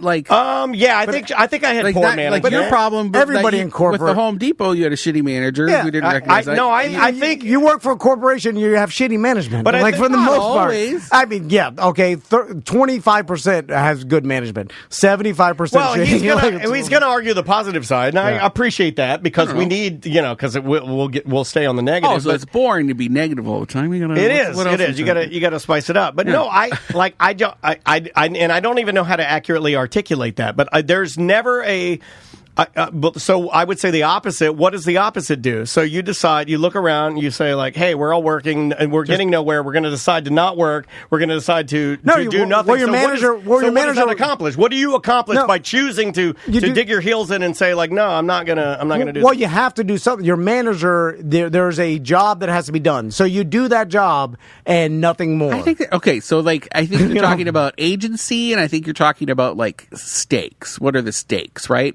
And you hear about sometimes, like there are these restaurants where they're like owner operated, and then it almost becomes like a co-op, and then everybody has the same stake. So if you're all working hard for that collective goal, you're all going to benefit, right? Yeah, yeah. And so when you look at people who are in, I don't want to say shitty, but maybe if you're in a situation where you feel like you're going to hit a glass ceiling, like what is the next step? And it doesn't matter if I work harder because I'm still going to be in the same place, right? So that like mobility, agency, I think those are probably the most important. Yeah, and then you got to look at it, is this a career or is this a job? Sure. And a lot of people just work in jobs. Like, they don't want to move up in this company. Like, when I worked at Home Depot or whatever the fuck, retail, you just work there because I get a paycheck. I need to pay my bills. I need to fucking buy food or shit. Yeah. So you work there, but you realize, like, well, I'd work harder if they paid me more, but because this whole thing is designed to pay me what the whatever they think the average is, whatever they think they should. And then maybe you try it first, and I think everybody does. Like, they do a good job when they first get a job, and then they work their ass off, and then they realize over time, like, man, this does not do anything. It's not set up to do anything. Plus, I don't want to be the manager of this fucking place. It's set up to make it so they can sell more goods, and the people who are in charge make more money off of keeping you in that spot. Yeah. So then you got Daniel coming in here, and he's working his ass off, folding 5 times the shirts of all of us, and they're like, why are you doing that, buddy? Like, you're making us look bad because you're doing all this extra work, but for what? No, you're not doing extra work. You're doing work. You're doing harder work than the rest of us. You're doing work. Yeah, but why are you working so hard? No, I'm not working hard. I'm just doing what I do. You're doing more than us. But no, you're saying that's more than you do. I'm sorry. This is what I do. This is my normal amount of work. Oh, that's why we hate you. No, but I'm not doing anything different than me, is my point. Like, I'm not doing extra. Like, that's the problem, is you're saying you're doing extra work. No, I'm not. But that person's an outlier, and they're gonna move the needle for everybody else. Well, I would look at you and say, like, you're doing the minimum amount. I would say your attitude is the reason that you're doing no work. Well, you should do a baseline amount of work in order to activate what you're saying. But that was the baseline before you became. No, but your attitude has pushed you down, and now you're doing a lower amount of work just out of spite. Well, it's out of. That's what it's out, and that's the part I hate. Is that, like, I'm gonna dig my hands into my side, and I'm gonna do nothing now out of spite. And it's like, well, why don't you just do the baseline? Or maybe that's just what they're amount? capable of. I don't know why I'm just pointing at you. No, it's not though. He's highly capable, is what I'm saying. I know. Yeah, but why am I going to give them more than, because they're not compensating me? And they don't care, and it's for nothing. No, I'm not saying you're wrong. I'm just saying that I'm not programmed to ever do that. Like, I'm not programmed to go in and look around and be like, okay, all these people are baseline. They're not doing a lot of work. In order to not make them look bad, I am now not going to do a lot of work. That's an insane thing to ask people to do to do their job. Before we get too far, I work with you at Clear Channel, and we fucked off all the time, did shit. And we laughed about it. I mean, at the end we did, sure. But in the 10 years, we didn't do really shit. In the beginning of that, though, I worked my ass off. And for the years that you weren't there, I worked my ass off. For the years that you didn't see, I was literally doing more than anybody at that fucking station. Yeah, but it wasn't, we're with you for 10 years. We gonna fuck off. We didn't do that much work. We're not coal miners. Like, it was not very much. Yeah, we did more than everybody else, but it still wasn't that much. Like, we did some fucking commercials and had to do some extra shit. Do you feel like you do enough now? Well, I wanted to never do enough. Well, probably. I want to, obviously, it's an addiction to grow the company as much as I can. So, because I feel like if it doesn't, then I'm failing, and then I didn't work as hard. So, yeah, it consumes. I fantasize about working for a corporation now because I can leave it at home and just go to work. I mean, it's always grass is greener. Like, everybody who works at a corporation's like, oh, you work for yourself. Yeah, that's the way to do it. I've had that discussion with Scotty all the time. Like, what's that like? You know, it's always better on the other side. Yeah, because you only see your side. So I tell people, it's like there is no tried and true answer. At first, it's different for everybody. Everybody's got a different personality, but there isn't like working for yourself isn't the answer. Working for a corporation is the answer. If you weren't doing this, what would you be doing? I have no idea. You don't have any idea? I do. What? I mean, I hate to say it. If we're just, this is like truth talk with boys. By the way, I'm having a really fun time discussing this. It's awesome. I mean that with love. I know. I'm receiving it with love. I would probably, unfortunately, be still doing what I was doing. If let's just be honest about it. You go back in the radio? Yeah. I would be there. I'd probably be working for somebody I hate. That's why this whole conversation to me is a total mindfuck. Because there's a lot of truth in what he's saying about, like, well, what did it get you? Yeah. You don't think you could find someone that you like? Well, not now. After tasting this, I'd have to block this out of my brain. Yeah. Right? Yeah. Because, like, everything he's saying is right, but at the same time, I also understand that I am in it and disagree with it. But there's also a misconception that there's a perfect situation, and I realize there isn't. So every time, that's a good point. That's a good point. Every time that came with age. Like now that I'm 41, I'm like, oh, okay, I see. There's never a perfect situation. So and as a human, you always want something better, right? We're fucking programmed. They're like, I want a better house, a better car, whatever. And that's and natural human ambition is fine to progress. But you look and you're like, oh, you got this fantasy, like, oh, what if I did this or started this company and was successful and ran this? And that Granny used to say, "I wish you enough." That would be better. But that would just have another. There would be another problem. Yeah. Like there's no perfect situation. Like what if I was Colin Cowherd and I'm making fucking $5 million a year and syndicated and I was talking about sports or whatever. Well, guess what? He's got fucking problems too, and he bitches about the management and the shit. Yeah, but it's different. They're different problems. I would love rich people problems. problem. It's all, but it's all a problem. As long as I look cute and I have someone making my own food and picking up my dog poop for me, that's great. But there's always going to be a different problem. Yeah, I love that, though. No, I know. Listen, I want rich people problems. Money does solve your lifestyle problems, right? And it solves certain problems, but it also creates other problems. But it could be better. And I want a medical massage every day. And so, I believe if you are making good money, it solves a lot of money problems. But there's some other shit you learn to get bitch about or whatever. I got some rich friends, and when they bitch, I'm just like, shut the fuck up. Shut the fuck up. Their problems are they weigh the same. I don't know where to put all my cars. Shut up. But they're weighing the same in their mind. They got if you were way out the stress, it's the same. You know, sometimes having nothing is freeing. You know, that's true. Like me and Dan will joke around now. It's a fucking hard life. That's why people would become hermits, minimalists or whatever. Yeah. I mean, people. I look at the people that sell everything and just fucking I got a friend that does the van life. Somebody that does that. Yeah, and looks he's freeing. A digital nomad, and he helps people with their ad campaigns from his van. Looks awesome. Yeah, I do. I think you could. I get lonely. Scotty couldn't though, right? No.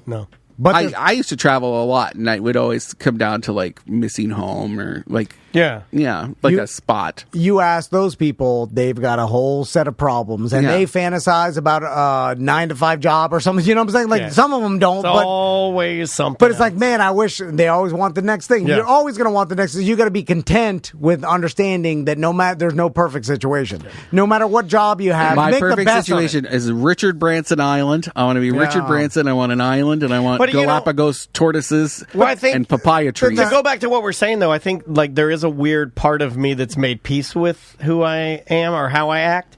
You know, in knowing how he knows how I am going to be, no matter what. He knows that no matter what the task, if he gave me a task or we're working on something, that we're always and I know that with him, that we're always going to give 100%. Yeah, and that's a good thing to have. So I would say overall, looking back on it, no matter what, I'm glad of the way it worked out because of the skills that I have. But I'm lucky that I got those skills. I think your next step is mentoring and starting. I don't want to be a coach.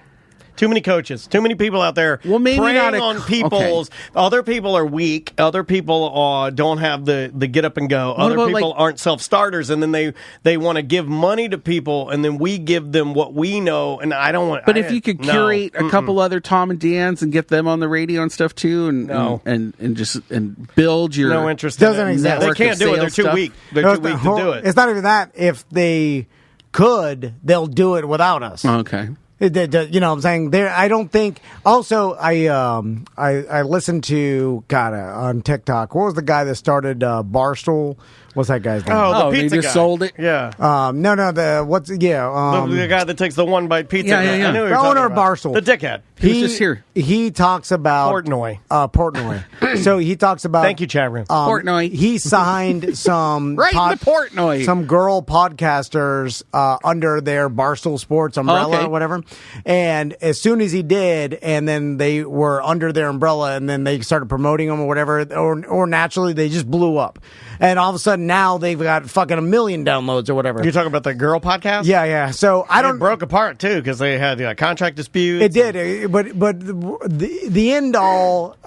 It was huge though. Idea of it, which I realized a long time ago. Same thing with. I don't even understand how some people, if they blow up and they work for a radio station, why not just go out and you don't have to. You know what you can do. You can make 100% of it yourself instead of giving a portion. It was the Color Daddy show. Thank you, Huffington Paint. So the two podcasters were like, we're big enough to do all the shit themselves. Why are we giving 50-50 to fucking Barstool? That's part of it. You become an incubator, and you have they're still in your network if it ends nicely, and but it's never going to end nicely because if you go into it knowing that it's going to be a 5-year contract and you're here to help them start their thing, you work with them, you introduce them to some new sponsors. But then at the end, it's a clean break. If you know what you're getting into, I think something like that could be exciting. Yeah, they're good. I mean, there's a perfect situation that that it could be, but like, let's say TND Media sign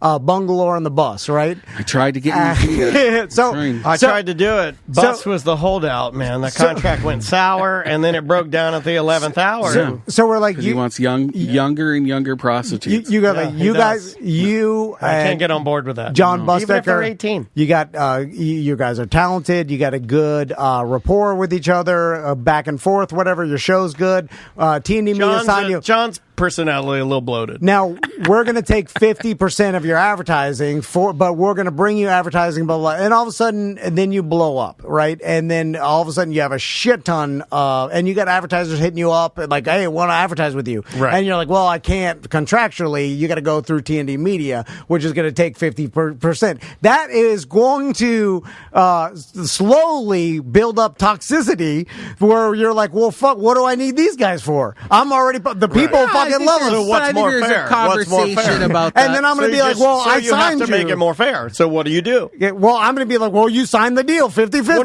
no. I'm saying if you were to make it more fair to keep their motivation, to not build the toxicity or the resentment, what would you do? What's the fairer deal? Well, that's the problem there. Like, what is fair? Because that's what we're talking about. If you bring in your own clients, then you get a 25% kickback or because something. Well, then I can't make the money off. The whole point was for us to make money. You're still making it. But you can I want to make it more. I want to make it all, Brendan. I want to make it all. I am not a gold mine, sir. You can't get all that out of me. Because that is that's the whole point of a business. Yeah. It's capitalism. Yeah. It's like, I want to make it all. Fucking Clear Channel wants to make it all. I think there's a way to get through all that if you're willing to communicate and people can. And you're communicating the whole time. The money part's hard, though. Yeah. It is hard, but as long as you're talking about it, I think you're fine. This is a good conversation. Well, there comes a point. I looked at it where like there's been. I mean, shit. We've had this deal where like they come to us and whether it be our hosting agency or whatever, like, hey, we're going to bring you Squarespace or these commercials. Sometimes we take it, but God, we haven't done that in the forever. Past. But they're like, you read the commercials and then we take 40% and we'll give you 60%. And sometimes it's fine, but there comes a point where, and then they're paying you off a scale that's not necessarily a rate, and then you're like, no, I don't want to do that. Yeah. And they're like, why would you what? Yeah, why would you turn that down? Why'd you turn that down? Yeah. We're giving you this. And we've had them say that to us. Well, they're like, that's it. Like, well, actually, the guy I won't say that. But it's also like, and that's fine. But if they owned us, then the resentment builds. I get it. And then it comes to a point where I don't need you anymore. And then so getting shows underneath the TND umbrella doesn't necessarily make that much sense, especially if you are like talking your way out of my amazing idea. No, well, never wanted to have shows under. I've never wanted that because I never want anybody else. I never want anybody else's deadlines. Like now you're working on my deadline, right? And you got a show to come out, and I've always told you this. It's very simple for me. What if you're just buying airtime? I don't want to wait though, and then you got to produce a show to me. You got to give it to me. You don't give it to me on the deadline. I don't want that. What if you could get your advertisers on other people's shows? We can. Yeah, we can. We can do that now. We can. And then you got to prove that it works. And then what cut do you take? I mean, I've tried this before, and it's there's still a possibility of this happening, of like, or vice versa. If there's like a network, you're talking about the Tom and Dan Dance Squad. But I think it's interesting that there's not like an interconnected like network of advertisers. Like if someone could, no, we have that. Well, that's podcast. Oh, okay. Well, no. Well, the marketing, that's what all podcast networks are. Yeah, but T&D marketing has that. Like we've tried that. We have that. Yeah. We don't have the time to put into. Yeah, this might be super boring for everybody. No. Well, it's the these are Brendan questions that can happen afterwards because everybody's like, I've heard this a million times. Where like, why don't you get podcasts under you and then but I'm like, shit on them. Like podcast centipede. I would do that, but the problem is once they get to a certain point of popularity, what's to stop them from leaving?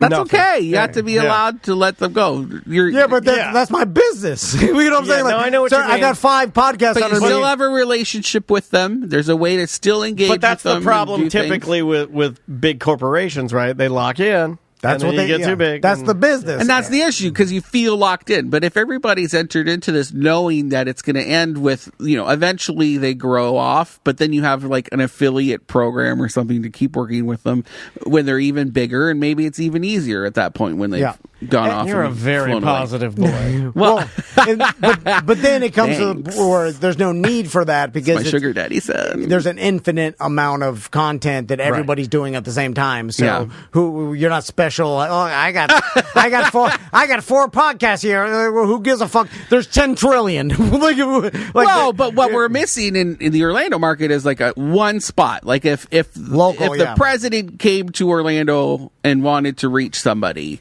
like is there a show in Central Florida that the president would need to go on to do that? Johnny's house. You got to go in Johnny's house. It's all spread. It's all. I don't know if that is ever going. Johnny's house. I don't think it ever exists anymore. No. Because it's so spider-webbed out and everybody's in their own information bubble and into what they're into that there's not a huge majority listening to one show anymore. Yeah. It's like, the old MASH shit. It's like the reason why MASH's season finale was so big is there's nothing fucking to think watch. about it. Like Sam and I will talk about shows that we randomly watch on Tubi. At like prime time. Like, I'm talking about her sitting down at 8 p.m., me sitting down at 8 p.m., and I'm watching a biker documentary on Tubi because there's so much shit out there that we're now just going back into the archives. When we go on the news, no one even sees it. One time. Like, some people will be like, I saw you on the news. Like, not 2 even people. One time. But it won't be a big deal. So it's like, all right, well, that's not that your audience isn't seeing you on the news, but the news audience is seeing you maybe for the first time. Well, how do I know? There's no way to know. Yeah, and no one will ever tell us that we won't know I that used to do PBS as a news night thing. It's like I know news night, right? Yeah, I used to do that every once in a while. If I had written a story that tied in, and I would, and it's funny because I was like, who the fuck's watching? Who's watching syndicated? this? WCF, PBS, News night syndicated all across the North America. Oh, right? I didn't know that. Yeah, the local one. I mean, I don't. Is there a local news night compared? Yeah, there's a local one that's done here in Orlando. It's like local journalists talking. They all sit down. They talk about stories that I don't know, something that's happened, like the bear story. Maybe like everyone who's written about the bear story, they all get together and talk about it on the show on PBS. And I used to do it, and I was like, nobody's watching this on WCF. Like, who's watching this? If I went into a museum, an art museum or something, those ladies work in the front.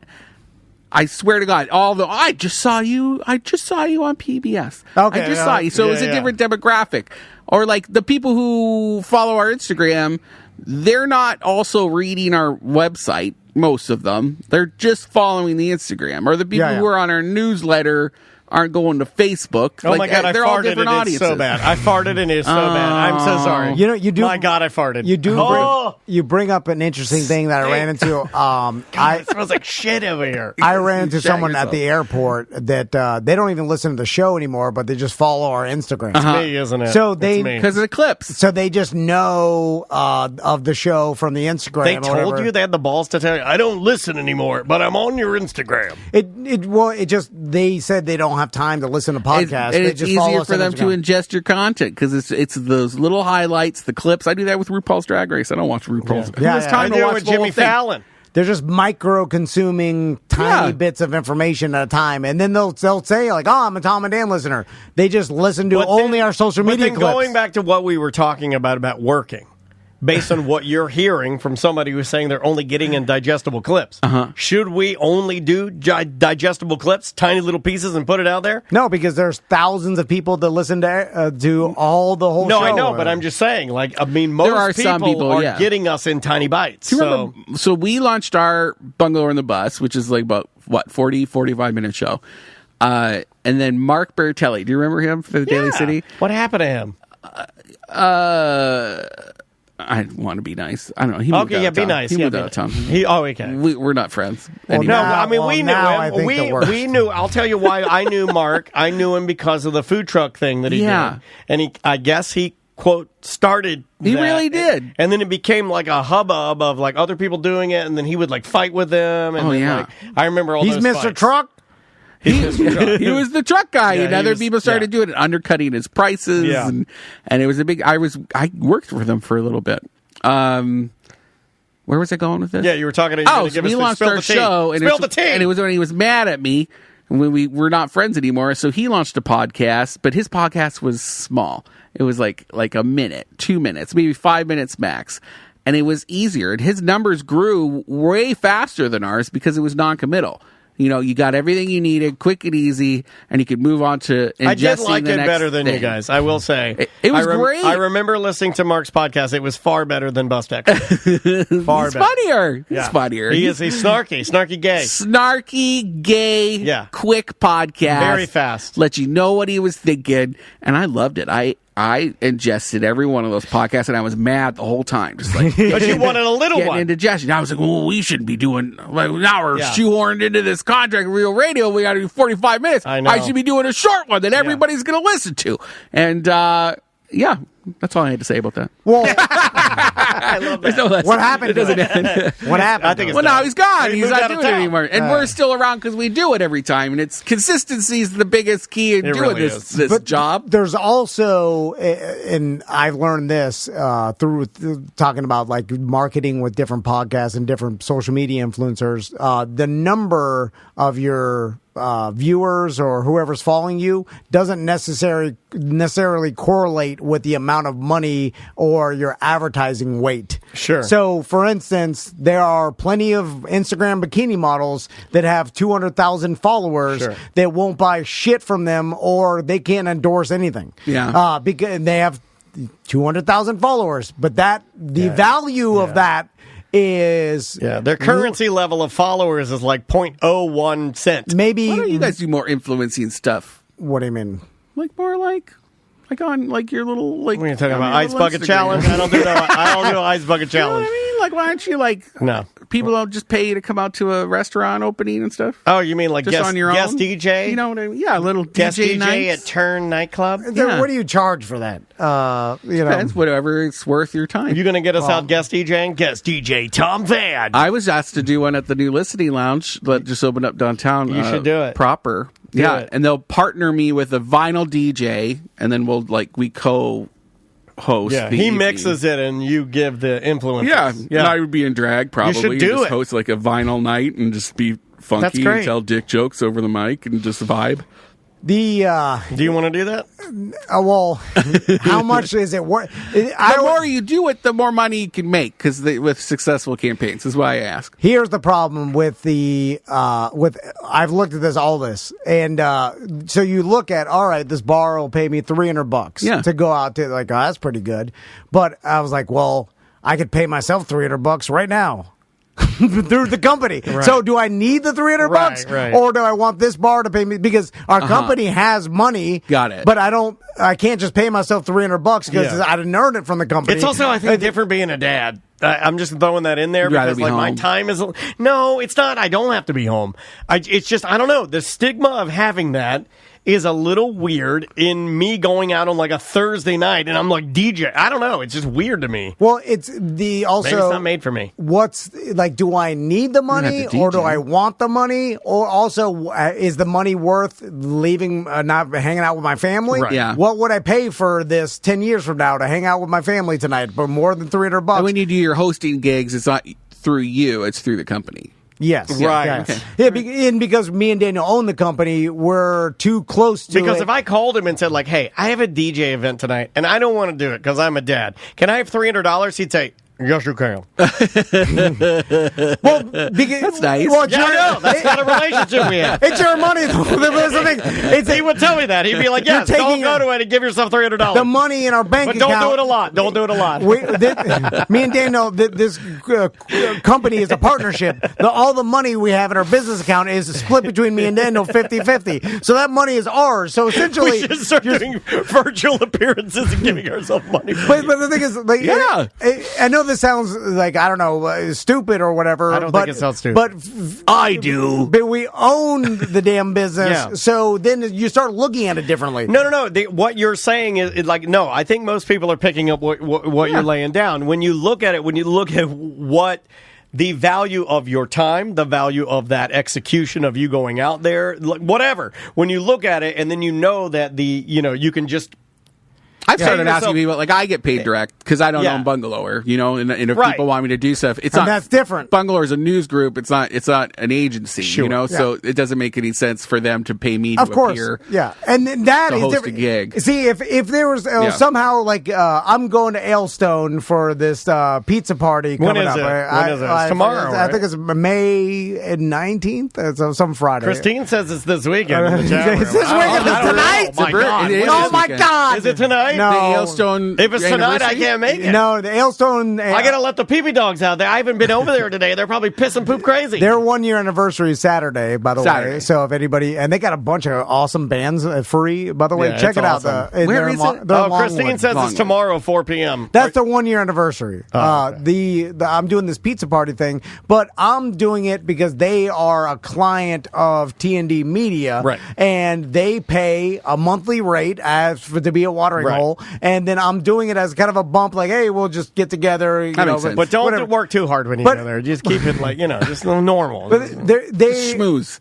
Now it would be different as like, hey, I'll pay you $300 cash about like a side deal. You'd work harder, but I can't separate it from the goddamn company because they're just paying I'm not going to take the money from. You know what I'm saying? It's a weird thing. And then I'm like, well, am I doing it for $300? I'll just pay myself $300 back to that. I get it. Tracy's saying you're doing it because she forced you. Yeah. Well, no. A little bit of that too. Yeah. So it's bigger than just the cash. Although, again, but the grass is greener. I sometimes wish it was just like I was separate, and then I could just go make as much money as I want or do whatever. Because that would be good. Yeah. If it were single with no family, I keep telling Mike to do that. Because Mike's an amazing writer, and he should. And video stuff. And I was like, why aren't you just using us freelance as a platform and just go around and just do all the things? Well, you go to your existing clients that already have a good relationship, and you say like, hey, if you ever want anything extra. You got anything around town before we get out of here that we're missing to talk about? Do we need to talk about your belly flop deal? Yeah, we're teaming up with about it. Tactical Brewing, where I host bingo every Tuesday in a dress.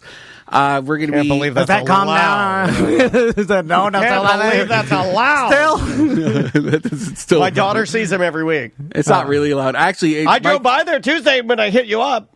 Yeah, and, dude, packed. This guy gotten a little popular. That place is popping. I love it. Daisy goes, "What's happening across the street from the dance studio?" I'm like, "Don't you fucking worry about it." Yeah. You'll be over there soon enough because you're out of school. You're skipping school. You'll be dancing for Brendan and his cabaret girls. I would love to have some cabaret girls. We did that male. Can you imagine if I had my daughter dance with you? It's got it. You get so much trouble. I would get a lot of hate mail. So much trouble. Yeah, I don't think you would. No, I wouldn't. You wouldn't. She's a great dancer. She's super They'll cute. lose their liquor license.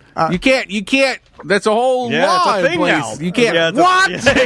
I mean, we can spot, but I can have her walk by. No signing a cop's affidavit. No kids allowed. I'm bringing my son. No, it's no minors. No minors. I know. I'm bringing them. It makes you want to do No. that. It makes you want to do Who's going to give me? I have a piece of paper on the door that says no kids allowed at 7 o'clock. I'll put a mustache on her. That's where you need to get back to. Breaking the goddamn law. This guy walked in the other day. I'm very proud of you for getting that, dude. And Tactical, you guys are pumping it, man. It's fun. It looks rad. That's not a real law, is it? Yeah, it's a real law. It's a real law. Well, legislature passed it. The governor's about to sign it. We're waiting. It should have been signed yesterday. I'm surprised it hasn't been signed already.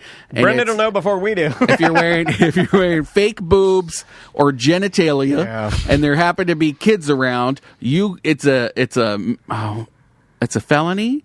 A felony. I could go to jail. I could get fined. He's going to take his wig off of the back of a cop car because he's doing bingo. What if the kids like it? Maisie does love it. Dude, that's the thing. It doesn't even matter. I'm not going to ask him. I'll say before the Didn't law. that matter? Maisie saw you and she loved it. Kids do love it, and I feel a little weird because they have big windows at Tactical, so people will be walking by and they always stop and wave. Yeah, because it's and fun. I'll say on the microphone, I'll be like, "That kid waved first. That kid waved. I'm not grooming. I'm just here." That's a funny joke. Or a dad walked in with his kid to use the bathroom, and I was like, "I'll give you 5 minutes. You got to come in if you're using the restroom. washroom. You have 5 minutes and you got to get back out because I don't want to get in trouble. And no photos, and it makes it awkward for everybody. What the fuck are we doing? Get to work. You made the drag queen give an announcement about the bathroom, and it's fucking it all. And then I was like, I hope that's really your kid, and you're not just using me as a cover. What are we spending You're our blaming me for you molesting that child. You can't do that at a drag queen bingo. Well, what are we spending our goddamn time doing? Get the fucking work. Well, it could actually jeopardize the pride. I just wrote about that. If you want to see that on bungalow.com, there's a story about it. We might not be able to have drag queens in the Pride Parade this year because if kids happen to be there, and they will it's labeled as an adult show. Yeah. The minute there's a drag queen now, people are itching to do it. It's an adult show, and that's illegal to have kids at. So we're waiting to see how that pans out. Because Pride Parades won't be able to have drag queens. They've already canceled a couple on the Treasure Coast. Here's what's great. I saw those. The people run the fucking show. One of those very old. Start. One of those parades. No, seriously. Oh, I thought you meant the drag queen. No. Bring your kids to drag queen shows. Sign the fucking affidavit yourself. Guess what? Take your life back. Take your life back. If we all do it, they can't stop us. Take your life back. There's only a small amount of cops. Steal your boat trailer. Go to the drag shows. We the people. Get the tattoo. I'll even let you sign your affidavit on my fake titties. This is America. Is there anything Get the flags. We need to know? Belly flop. You didn't even talk about your belly flop. We have a belly flop contest on May 6th in front of Tactical Brewing. We're closing down the street. There's going to be a pop-up pool. We're going to have music. I'm one of the judges / hosts. Cholo Dogs is there. There's going to be a pop-up market. It's going to be crazy. I think it's 2 until 6 p.m. There you go. Yes. Awesome. Tactical, that's Bungalower, that's May Brendan, 6th. That's Cholo Dogs. Yes. Jordan, our good friend over there. Yep. Shout out to Jordan. Again, the Ailstone 1 year anniversary is tomorrow. If you want to check that out, I got Pizza Party meetup coming up May 19th, I believe, if that's a Friday. Love it. Yeah, we'll make it happen. Sam will be back on Monday. Go and hit up her Patreon and her Semantics podcast. If you have not heard her show, her and her husband do a damn fine show that I think you will like. Go and subscribe to Semantics Podcast and find her Patreon. Throw her a couple bucks. I know she could use that for her birthday. And happy birthday, Sammy. It looks like she went out to Sedona, Arizona with her husband and had a magnificent time. Man. In fact, last night she even posted... I think a Facebook message that said, and I wanted to make fun of it. It was so positive. It was like, oh my God, thank you so much for all the nice birthday wishes. This trip has made me believe in life and the people in my life. And I was like, oh my God, it's like a heartfelt. She was checking in with me yesterday to make sure I was coming. I was like, you better shut the fuck up and get back out there and live. Yeah. She's killing it. So I'm glad they're having a great time. Well done. Happy birthday. We should build stuff in the Grand Canyon. It's too much nature. Yeah, I agree. Can you imagine? At least a small city in one part. It doesn't have to all be empty. Shut your dirty pie hole. Can you imagine a lazy river in the Grand Canyon? Just a portion of it. A Grand Canyon lazy river, dude? Yeah. I had a friend that died. She fell in the Grand Canyon. Oh, I know her. Yeah. Really? That was a friend of mine. Yeah, I remember that. Can we talk? No, we don't want to talk about that. That's all I think. I think, and you can fill in the gaps. I believe she was just taking a photo. No. They were on the path, and she took a step back to let somebody by. Oh, it's but she worse just than I stepped thought. right off. And that was it. Oh, shit. Yeah, that was it. That was a couple years ago. Yeah. God, like 10 years ago. I know. I guess I still am traumatized because I think about it every time someone says Grand Canyon. So did Sam. Sam knew her. I mean, any of us that were in the Orlando media, knew of this person. A lovely person. Sorry to bring it down. No, you're fine. It happens, right? Lazy River, though. Yeah. Haunted Lazy River. That would have helped. But she could land on a tube. I deflect. Stop. Cut it all out. This is where Brendan's hitting me with his hat. Get to work.